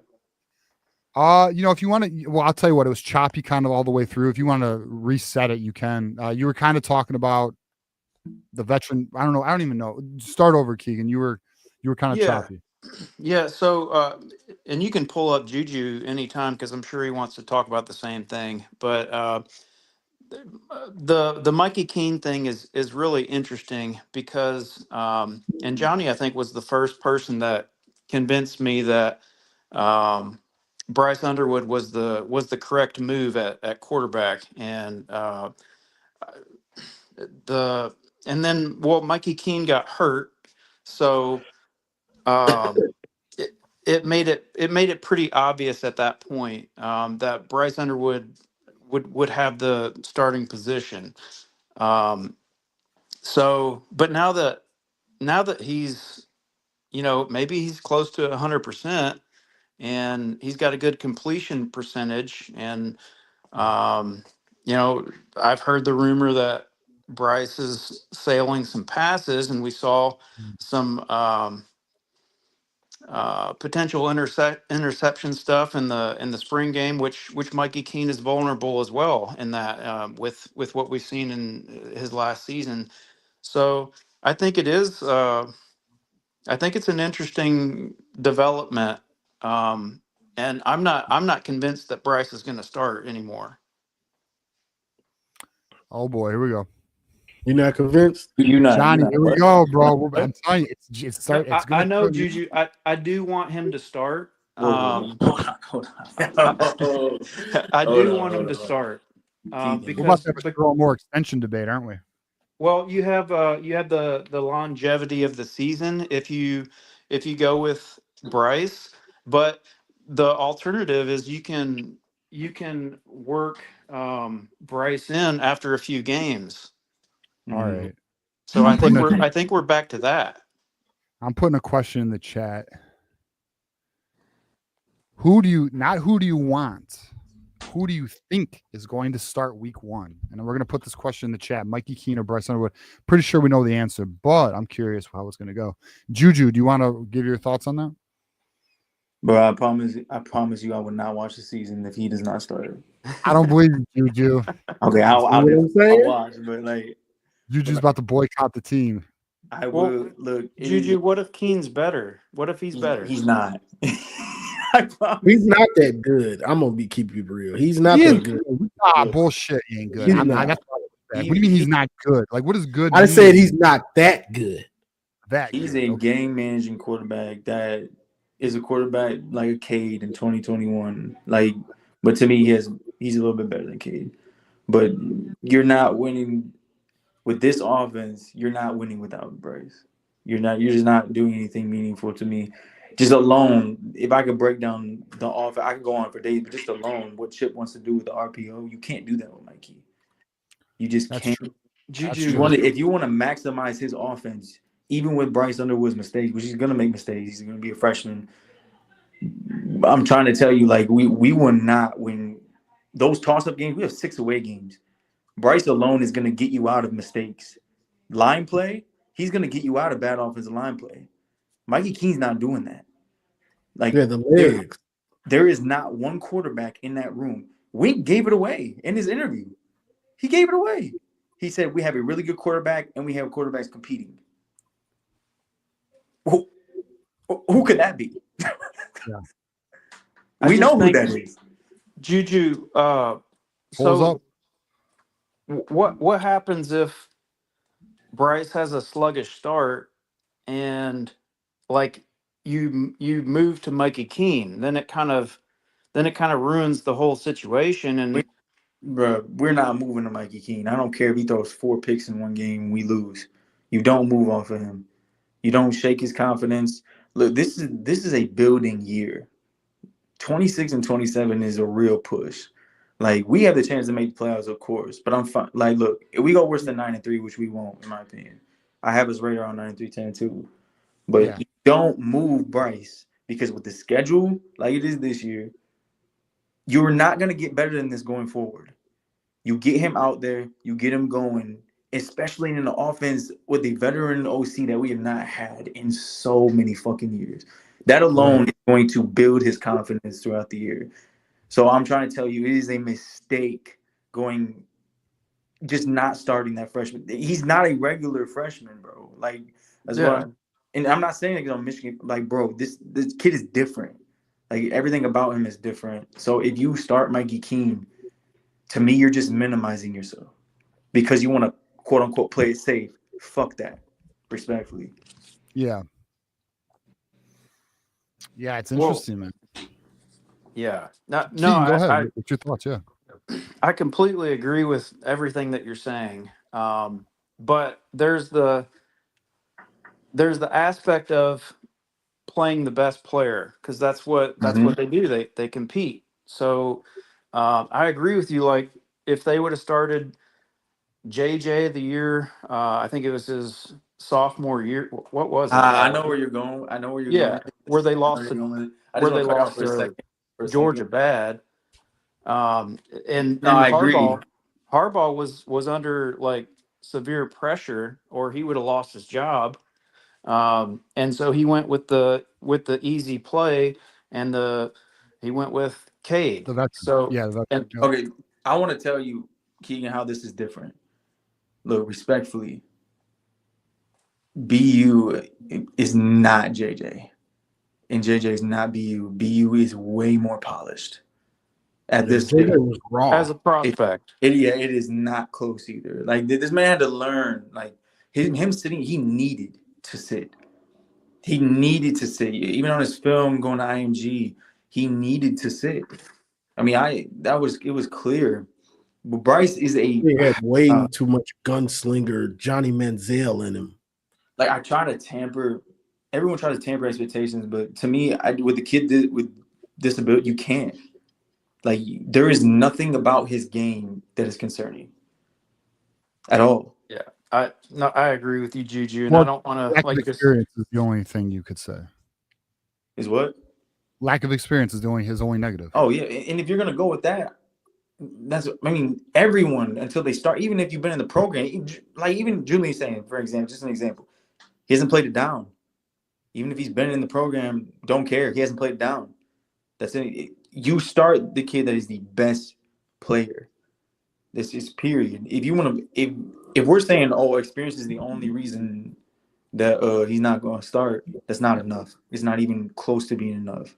You get him ready. You only get better at football by playing football. Shout out to Jim Harbaugh. Mm-hmm. That's simple. He's talented. He's 2 times talented than that whole room, bro. All right, let me just continue the debate here. So, what's your thoughts? Okay, week 1, New Mexico. Maybe Bryce looks a little shaky. Maybe the offense moves a little better with Mikey Keene just because Mikey Keene's used to it. He's familiar with the offense because he knows Chip Lindsey. And then you're going into week 2 and you got to get the victory. Do you think Bryce Underwood?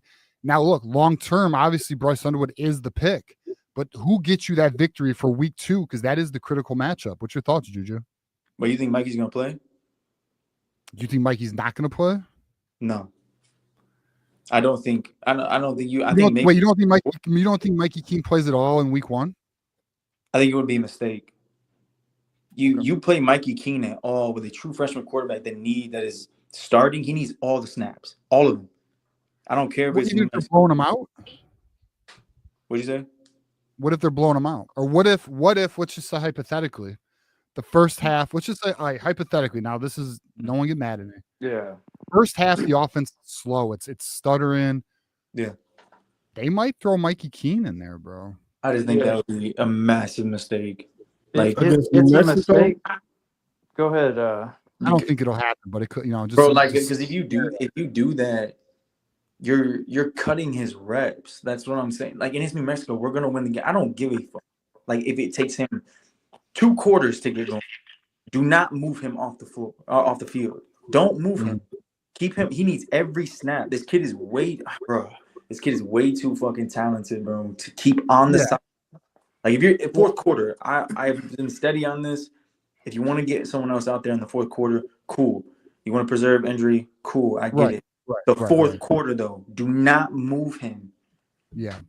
And I agree with you. This is really a build for 26 and 27. That's gonna be our year. That's our window. Now the window can extend. If Brady Smiegel's ready, but it's the window with Underwood for sure. I mean, it's going to flip for me. Like, the offense is going to take big steps in those years, and the defense, we're gonna have to figure some stuff out on defense. Like, we're gonna have young talent, which is gonna be very unproven.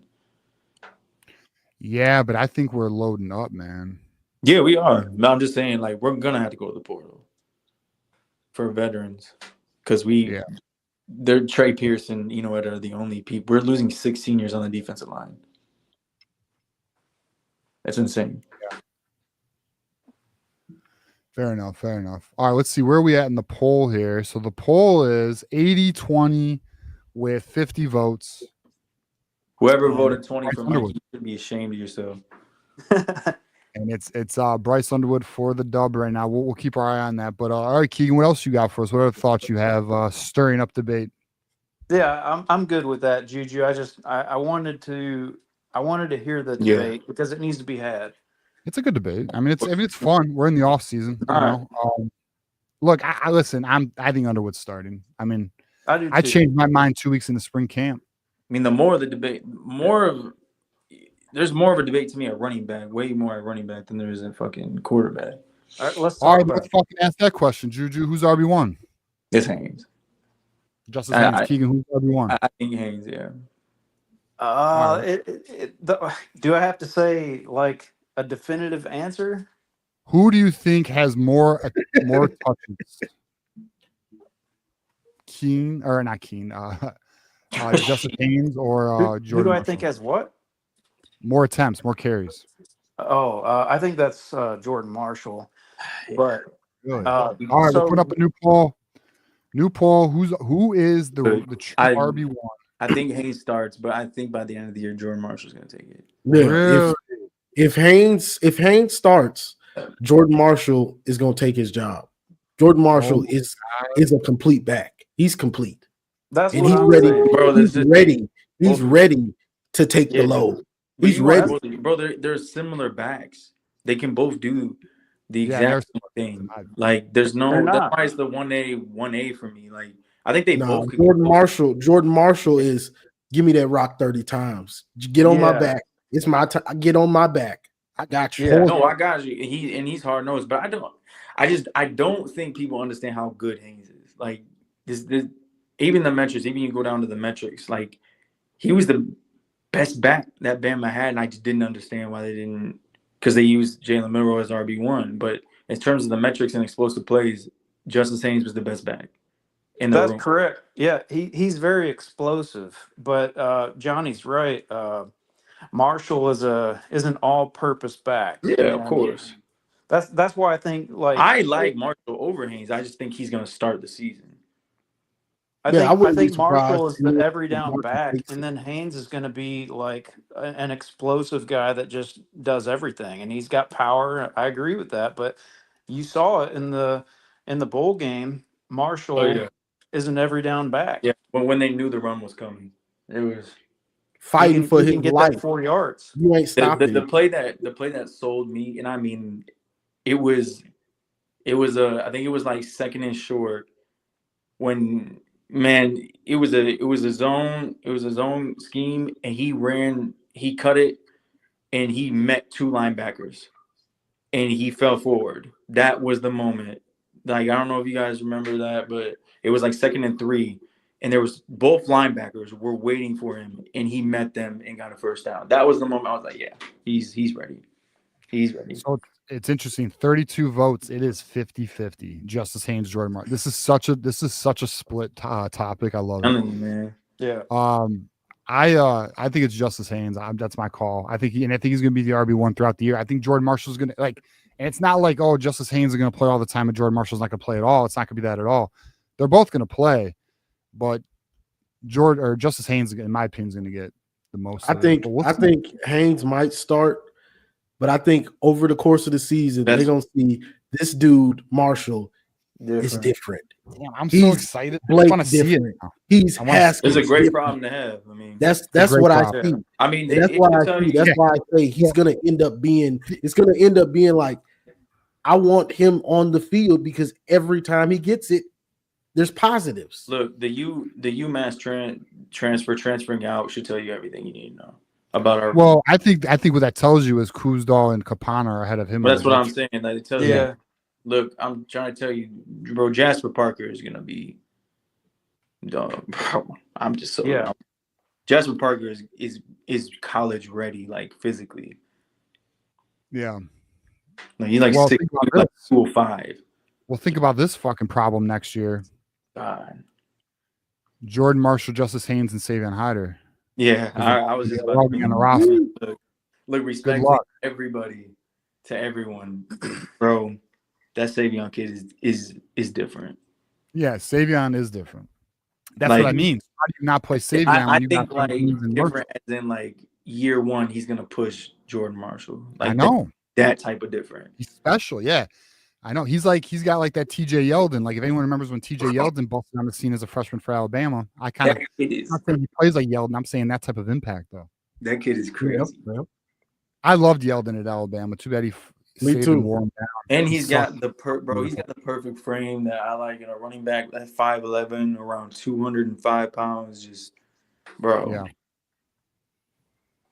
Pause, Juju. Jesus, bro. Yeah, Juju's over there fantasizing, man. It's been a long week, actually. It's Friday. Hey, it's Friday tomorrow, dog. All right. Hey, what other debates you got for us, Keegan? You got 2 good ones so far. Anything else? Yeah, for real. Yeah. So, well, don't go to tight end. I don't want to go to that. Just my last point on running back and Hider is Justice Haynes is NFL eligible next year, so he might not even be in the. I don't think he goes. Well, yeah, whatever. But he might be gone. Right. You're right. No, you're right. You know, he might. But what if he has a big ass year, though, man? I mean, you never know. I ain't gonna lie to you. Yeah. When / we land Hider, like, yo, like you can, Justice Haynes can go. Like, if he can go. Yeah, I agree. He can go because someone's getting pushed out, bro. I agree. Yeah, I know. Well, you know what it reminds me of? It reminds me of when we had Zach Charbonnet, Hassan Haskins, Donovan Edwards, and I'm sorry, not Donovan Edwards. Was it Zach Charbonnet? We have Blake Corum, Chris Evans, and there was one more. God, speaking of Chris Evans, four of them. I'm so sure those fucking 4 of them. Zach Charbonnet transferred out. Chris Evans underachieved like a motherfucker. Yeah, he got drafted though, like 6th or 5th round. But he had to sit that whole year. Remember, he had to sit for a year. Yeah, you know why? Remember? I mean, I know. I'm just saying he had to sit for a year. Yeah, well, you know, he got kicked off the team for a year. Sit, kick. Yeah, Chris Evans got kicked off the team. Who's playing left tackle, boys? Oh, yeah, who's playing left tackle? I'm playing left tackle. I'm starting to fall for the Babaloa right now. Fuck no. Okay. Fuck no. God, please. Who is it then, Juju? Tell us. Who's the left tackle? Please. Look, I love the potential of Babaloa, but my Lord, if we start a left tackle freshman, we're gonna die out there, bro. Look, he has all the talent in the world, but look, this isn't a kid that has been playing football his whole life. He started his junior year. I know he's only played football for 2 years. I know. Look, the plus side of this though is that kid is probably minus Grant Newsome. He's probably the smartest person on that football team. Yeah. So he's gonna pick it up, but he's gonna need a year, bro. He's definitely gonna. I agree. I mean, listen, I'm not a big fan of starting freshman offensive linemen, but I mean, I'd rather start a freshman quarterback than a freshman. I don't trust Link at all. Look, I'm gonna put it like this: everyone can feel how they feel about Link, but we have 2 for sure, 3 possible real defenses we play. That's it. Everybody else ain't just scrubs now. So then who's starting? Juju, tell me who's our starting left tackle. Bro, it's gonna be Link. Exactly. It's gonna be Link. Okay. Well, I'm about to make this off, then I'm sure, because Johnny, to your point, no, they're not scrub, but they're not anywhere near like OU's defense, Ohio State's defense. Who else am I thinking of? I'm not really Nebraska. I think USC defense, I think will have success because they're on the same defense as us. So really, I'm trying to tell you only 2 defenses that I'm like, all right, they could give us problems. All right, so then let me ask you this: do you think Babaloa makes he take like Andrew Sprague did last year? Do you think Babaloa takes the left tackle position at some point during the season? Now that's definitely possible because his talent along with his mind, bro. If he wasn't like smart as fuck, then I would be like, all right, but he need to sit longer. But by the end of the year, I think he could. I mean, I'm not throwing away fucking Frazier either. That's a real positive. Yeah. So, yeah, we'll see. We got our guy JSC here saying they're going to rotate. Well, let's take a look at our poll. Where are we at on that? Who's rotating? He's saying Babaloa and Link, like kind of like they did with right tackle. Oh my God. 55-45. Jordan Marshall truthers in the house. Well, you're all wrong. I'm just kidding. Yeah, see, bro. All right, I ain't gonna Keegan, lie. final thoughts here, brother, so I can get to our final caller of the night. Unless we get 50. Let's go undefeated. All right, let's go undefeated, Keegan. I like it, man. Yeah, go blue. Go blue, bro. And thanks for calling in, Keegan.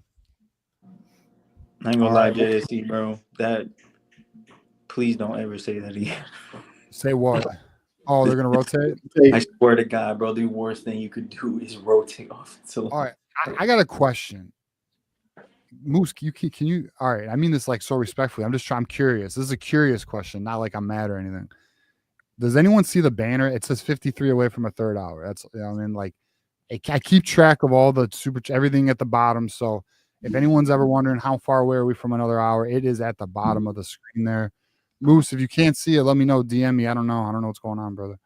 But I mean, you can always ask too, just so you know. Like, I'm not like mad at you for asking. I'm just wondering, like, can people not see it? I don't know. Real quick too, TJ. Real quick.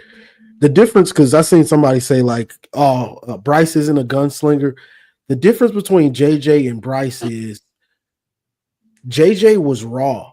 JJ would get in the game and would run around in the backfield. Every play had to be, I have to make a play.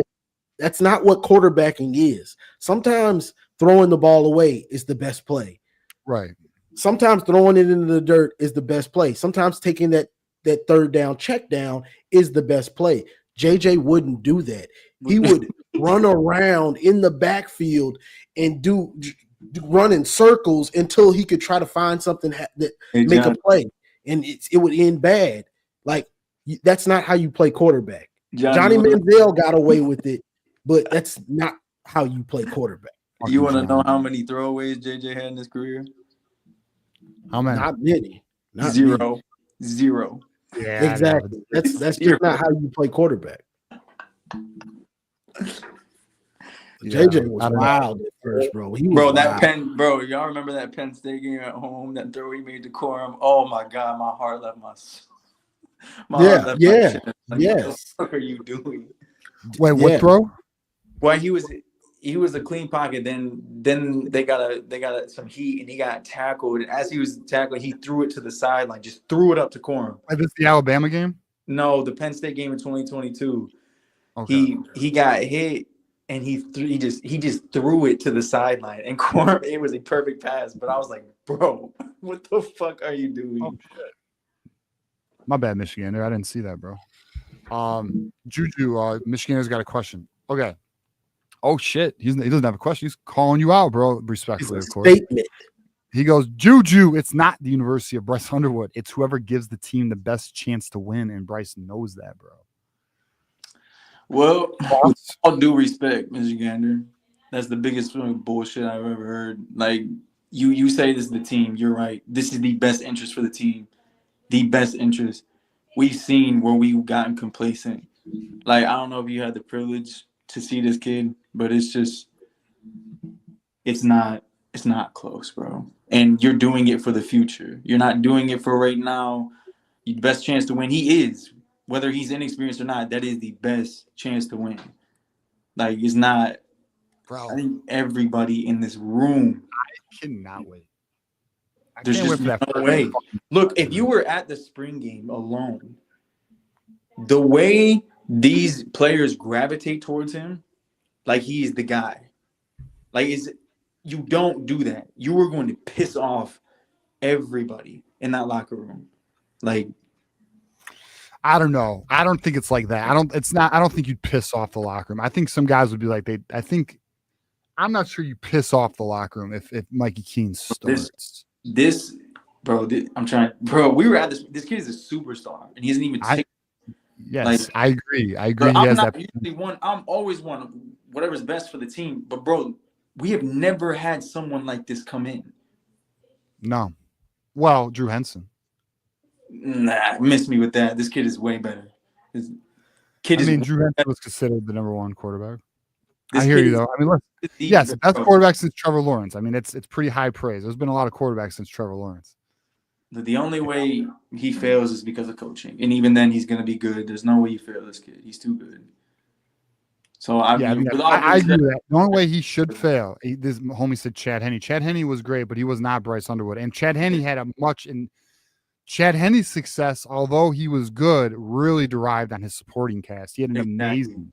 So he had Braylon Edwards. I'll see that. Bryce is. He had Mike Hart. He had an offensive line that was fucking elite. Didn't he have Jake Long? Jake Long, Jake Long, and Mike Hart.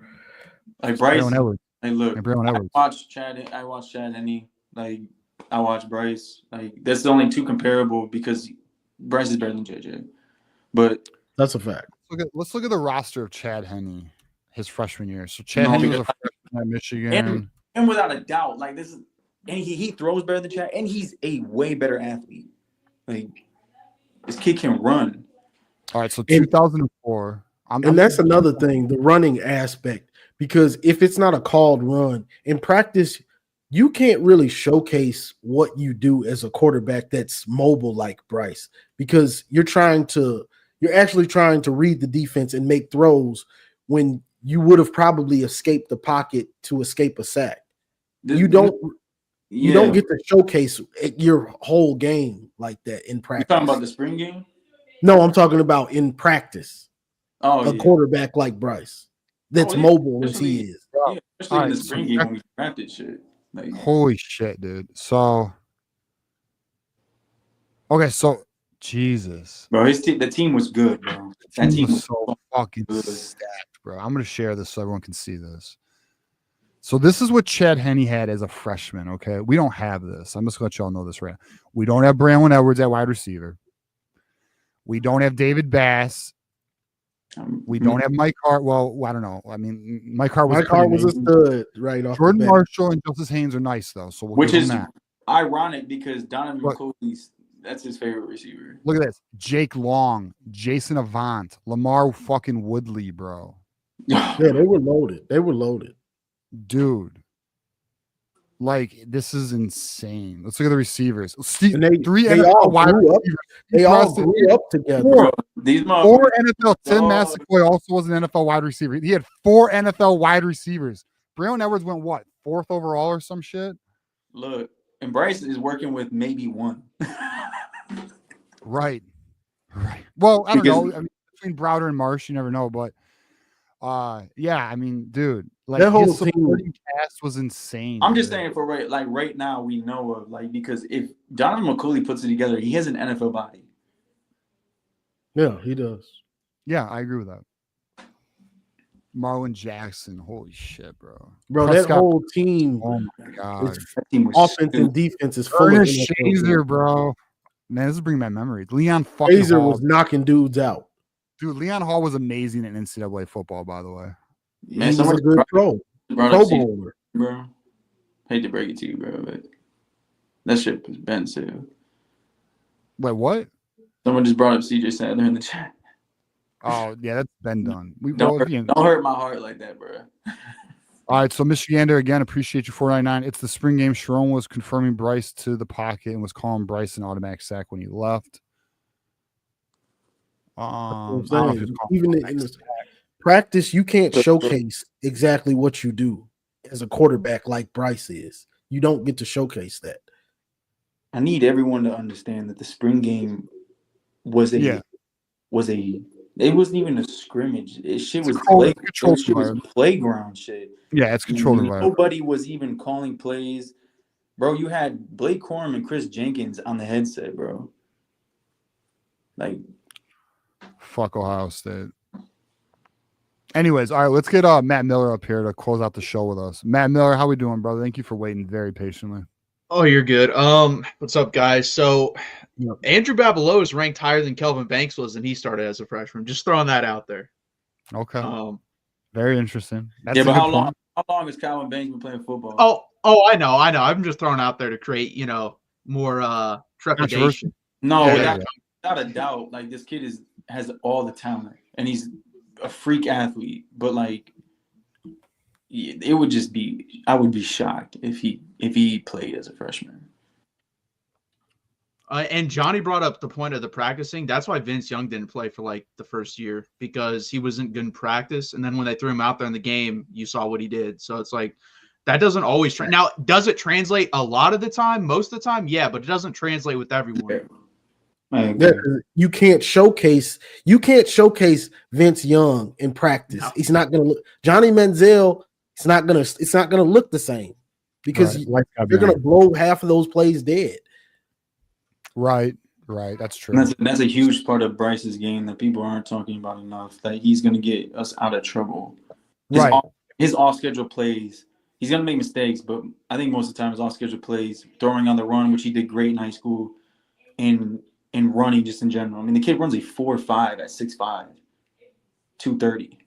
He's probably going to get faster. It's freak shit right there, bro. Yeah.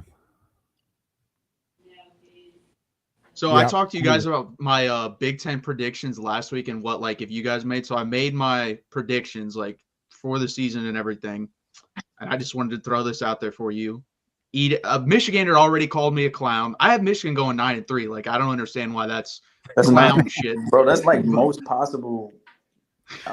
Yeah, I'm at 9-3. But I mean, I can understand the 10-2 arguments. And if anyone wants to think, hey, we beat Oklahoma, fuck, I'm about to be honest. Bro, I ain't gonna lie. We beat Oklahoma, especially with all the shit that we got going on. Like week 2 going into Norman, the sky is the limit. I don't care what anyone says. They could be mud the rest of the season. We went to Norman with a freshman quarterback. Well, they can't be mud. Juju, if they're mud, you're about to fucking chill out. Chill out now. About to drink Henny every day, bro. What do you mean? Who, Oklahoma? If they kill Oklahoma, if they beat Oklahoma, and then week 6 we lose every game all the way to week 7, you're about to be fucking. No, I'm not talking about. I'm saying they could be mud. You think Oklahoma looks like mud? I agree with you. I don't give a fuck how Oklahoma looks. Going there to win that game is something, especially with a freshman quarterback is definitely something. So the 3 losses I have for you guys, we'll see about this. I do have you losing to Oklahoma. I have you losing to Nebraska. Okay. And I have you losing to USC. Those are the 3 losses I have. Yeah, all road games. I can see is the USC and they're all road games. Bro, yeah, just because there's something about going out west with us that is we haven't won since the 80s. So I agree with the Oklahoma game. I agree with. Don't agree with Nebraska. I'm not a believer in the hype. I never will be. I think Matt Rule is a fucking dipshit. I don't respect anything that goes on over there, bro.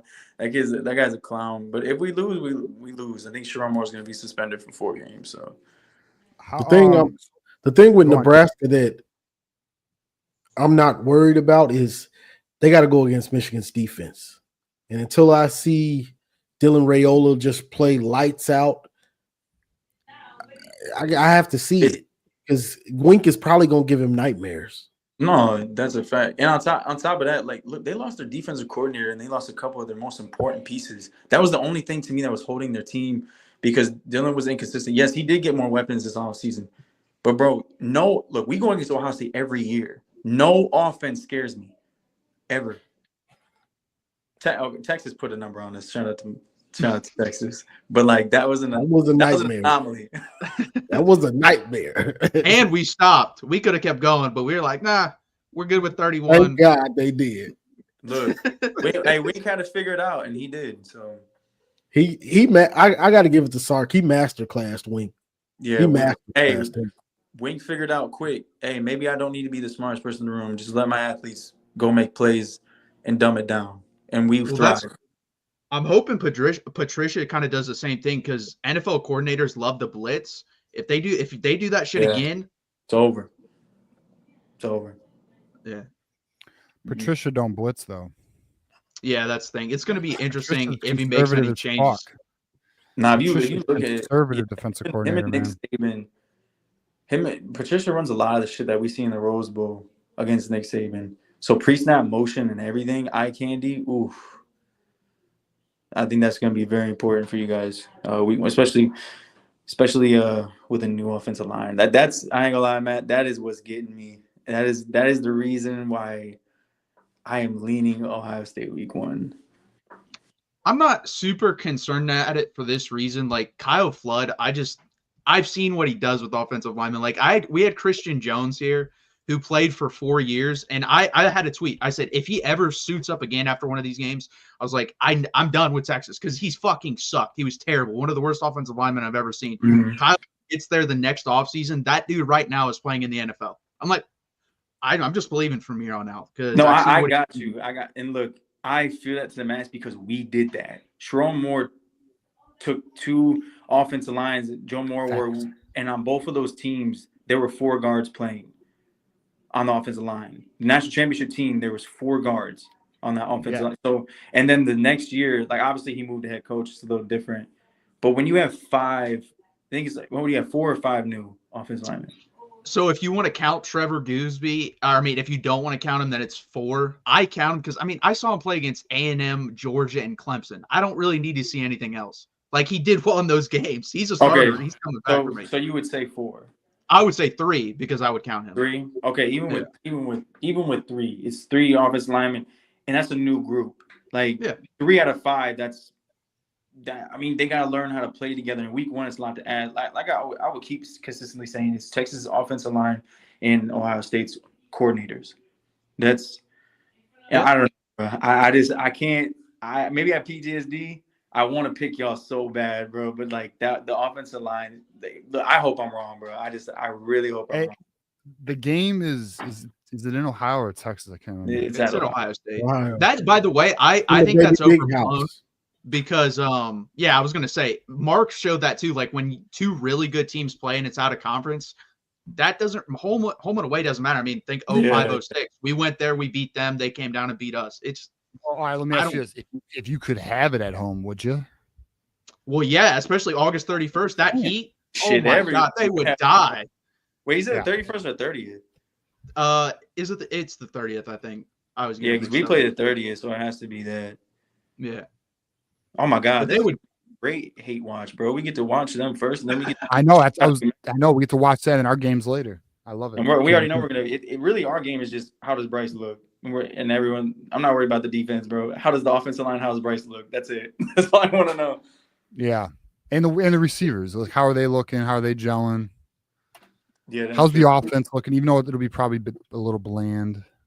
Well, I get to hate watch next week. Because then you play Oklahoma. So yeah, no, it's like we need, bro. It's crazy how much we need each other. Bro, we give y'all permission to win in the baby big house. Yeah. So if you guys win week 1, we win week 2. We did our job. It's crazy as fuck, bro. Someone on Texas Twitter today said Texas should come out in Michigan shirts. Oh my God, that would y'all would definitely win. Y'all would win. Bro, you have to plant the fucking flag though if you win, bro. You have to. We did it at your place. Was the law? I know you guys have to do it, dude. Wait, TJ, was the law only Michigan can't plant the flag? I don't know, but it didn't pass, so they be crying. They gonna cry either way. It didn't pass. They will cry. They will cry. All right, Michigander here. OHIO because the YMC wasn't gay enough. OH. But you know what's their like quarterback competition? Like I think that's like a real thing. I don't think that's just thrown out there. Like everything I'm hearing. Yeah. No, it's real. Because their fan keeps saying, "Oh no, it's just he doesn't want to show for the first game." I'm like, first off, we have no tape on either of them. There's no benefit for that. Like that doesn't even make sense. So you want to do that, bro? I will give my brutal honesty here. I would be way more nervous facing Lincoln than I would a Julian saying. A lot more. Bro, I don't think people understand like more athletic. I don't know how much. Yeah, I don't know how much he's developed as a passer. I'm guessing he's been in the system. But bro, the most scary thing for any team is a dual threat quarterback. That's a fact. I hope Sand starts, bro. Well, Sand is gonna start. That's the word. But like, I don't know, man. Maybe it's because I just believe in. I don't like. Listen, a dual threat quarterback. Let me ask you this. How many real pro, I'm talking pro quarterbacks have won a natty in the last 10 years? Pro style quarterbacks who won natties. Alabama had a few, like Adrian McCarron and shit. Have no athletic ability. It's Mac Jones. That's it. No, and Adrian McCarron. Loaded team. Was that might be like right on? Yeah. But he was. I will say this. 10 years. What about Joe Burrow? No, he can move. Bro, Joe Burrow can run. Yeah, he can move. He ain't running like that, bro. I'm talking about a Kyle McCord type, Mac Jones type. Yeah. A true pocket passer. Joe Burrow is a pocket passer. He ain't Josh Allen. Bro, in college, he was a little. Let me look. I don't know if I'm Joe Burrow is scoop, bro. The athleticism goes up a notch once you get to the 300 yards, bro. He ain't no runner. That's a nice amount, bro. What did Mac Jones have? His average is 3 yards, Johnny. As in if you need That's to a run, nice which amount. by the way, LSU ran RPOs with him. Yeah, So- they did. And so he got a that lot of tells you first that he downs with his can legs. and will run. Pull up Mac Jones' rushing stats in college. I bet it's negative. Well, I'm saying negative That's 17. crazy. That's I'm talking my about like guess. a real like in this bro, CJ Stroud, that type of quarterback. dude, the only way you succeed with a pocket passer is if your offensive line's elite. It's the only way. You have to have that, bro. And I'm not, bro. You have to have. All right.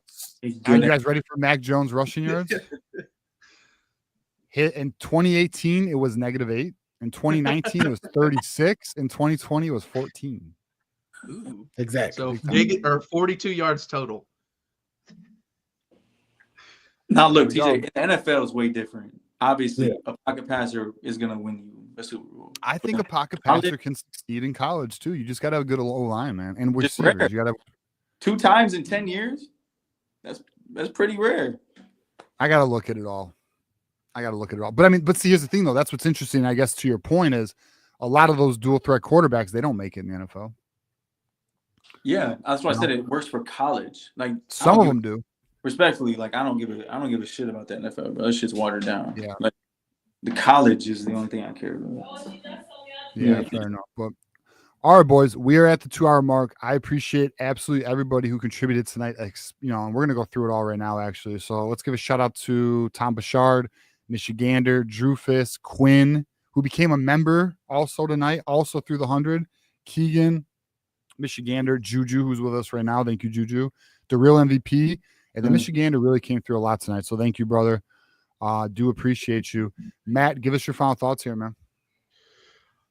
Yeah, I'm with you guys. Like, I'm super excited for the season. I'm done basically making any sort of predictions or anything like that. Other than SEC, I got to make those, which is going to be interesting. But yeah, I'm just excited. Anyone that wants any Texas content, or even if you just want to, talk football, honestly, Mondays, every Monday, 8 p.m. Eastern time over at the Texas channel. And then Tuesday, a show that I'm excited about and I wish more people would jump into. We have a former NFL defensive back now talking, and he does a really good job, really vibing with him really well. Yeah, Brandon Ross formerly played with the Raiders, the Broncos. I forget the other team, played in the NFL for 5 or 6 years. Yeah, Green Bay. Yeah. And he knows a scout. Yeah, he was a scout. He knows his shit. He's really good. And we do a show every Tuesday at 8 p.m. Eastern time now. Yeah, he played like 6 or 7 years in the NFL. So and he started for the Raiders for a few years. So yeah, pretty dope, dude. But yeah, no, definitely. Yeah, I'm excited to have him. I'm excited that he's in the network. But all right, Jude, Matt, are you at the point where you're just like ready for football? You can kind of like. Oh yeah, like I can't wait. I'm being serious. Like I'm super excited for Iowa State, Kansas State. That's gonna be a good football game and first game of the year. I don't like that it's in Ireland. I think that's stupid, but yeah, that's kind of crazy. Bro, we're about to be in fucking Germany. Yeah, that's kind of crazy. Yeah, versus Western Michigan. I'm thinking about going to that. Johnny? Hell bro, yeah. I went to London for the Lions Chiefs game. We got fucking smoked, but we lost like 49 to like. We ain't 14. getting smoked. I know. We smoking on the Broncos. Wait, when are we going to Germany? What year is that? Next year, 26. All right, I'll let you know right now. I may be down to go with you, bro. Let's just kind of maybe look at the. Hey, you got to save your money for Texas. You got to go down. Oh yeah, I want to go to that though. That's in 3 years, 2 years. 2020. What is that? 7? That'll be 7. Matt, you're going to that, right? Yeah, I'll go 100%. Oh damn! Wait, would you be down to road trip it? Yeah, I'll drive. I love driving. So. Okay, all right, we're going. All right, I'll make a deal. I'll make a deal with you right now. We'll go to the game. We'll road trip. I love road trip. We'll hit Bucky's all the way down, bro. We go to Texas and Bryce's natty year. Yeah, dude. That's insane. And we get to plant a flag in Austin. We'll see about that. Diabell might have something to say about that. All right, hey, for real though, we're gonna road trip it. We're going. And Johnny, if you want to fucking meet us, we can road trip with us, brother. Let me know. All right, let me know. Fucking Juju, final thoughts, man. Yeah. Other than this big commitment coming on Bryce's birthday this month, I'm ready for the season, bro. There's nothing left to be said. Fall camp, love what I'm seeing, especially from Little Maj. But Yeah, I'm just ready, bro. It's time, bro. It's time. It is, bro. It is. I agree with you, Johnny. Final thoughts from you as well, brother. Got the call-in show Sunday. It's about time for me to start doing pregame analysis almost. And I'm finally out of YouTube probation and I'm back monetized. I didn't even know you were back in probation. What'd you do this time, bro? Bro, I think it was those practice clips. Cause I like to take the practice clips and put like Marvin Gaye or whatever behind it. And it's dope. It's dope. Yeah, but they flagged me for it. I know, bro. That's all like if anyone wonders like why I'm so sensitive about the copyrights, because YouTube does not play around, bro. Like they will get you the smallest shit. The smallest shit. And I like to put them out because people enjoy them. Like, dang, bro, you got the right song to go with what was going on. But I know, and it's hype. It's over for it because they keep hitting me for it. Yeah, the only way you can do it is on your Twitter and shit. You can do it on social media. You can't do it on YouTube. Yeah. But all right, my final thoughts are: I'm like everybody else. I am just ready for the season, man. I need it. 23 days away, 3 weeks. We got hopefully look, the Savon Hider. Like if Savon Hider commits, that'll get us. That'll get us through that week. That's huge. And then hopefully some interesting news comes out of camp or some sweet ass videos or something until then. But until then, at least we got preseason football too. NFL's going on, so that's dope. And fantasy football. I'm actually doing my prep. I'm starting my prep now. I'm a little late. About, bro, I'm a Saints fan, bro. I ain't shit to be sad. You're a Saint? God damn it, what is wrong with you guys, bro? Everyone, bro. There are so many. Like Nick's a Carolina fan. You're a Saints fan. I got fucking Chicago Bears fans and Cowboy fans. What is going on, boys? Oh, I ain't gonna lie, bro. If you're a Cowboys fan, you're just dead to me, bro. Bro, like Garrison is a Cowboy fan. I know, yeah, bro. Of course, Garrison's a cop. Would you expect anything less? Bro, that man is a Vanderbilt fan, bro. Like, and a Michigan State basketball fan. What is wrong with you? Yeah, he's got the weirdest taste in teams, bro. Are you gonna tank for Arch in 2 years? You tank it for Arch? Get him down there in New Orleans? Oh my God, bro! Please, just for something. Hey, we took the left tackle. That was a great. Calvin Banks. That was a great pick. But other than that, I was very, very depressed. Yeah, hell yeah. Well, all right, boys. Well, fucking appreciate you. Appreciate the show. Thank you, Johnny, for joining me again. Let's get to tomorrow, payday, and then we got the weekend, boys. So, and Lions tomorrow. Hell yeah. Go Lions, Quinn. Yes, you know the deal. Hydrate. All right. Salute to Henny. And as you know, it's always go blue. Go blue. That's what I'm talking about. This shit means something to me, man.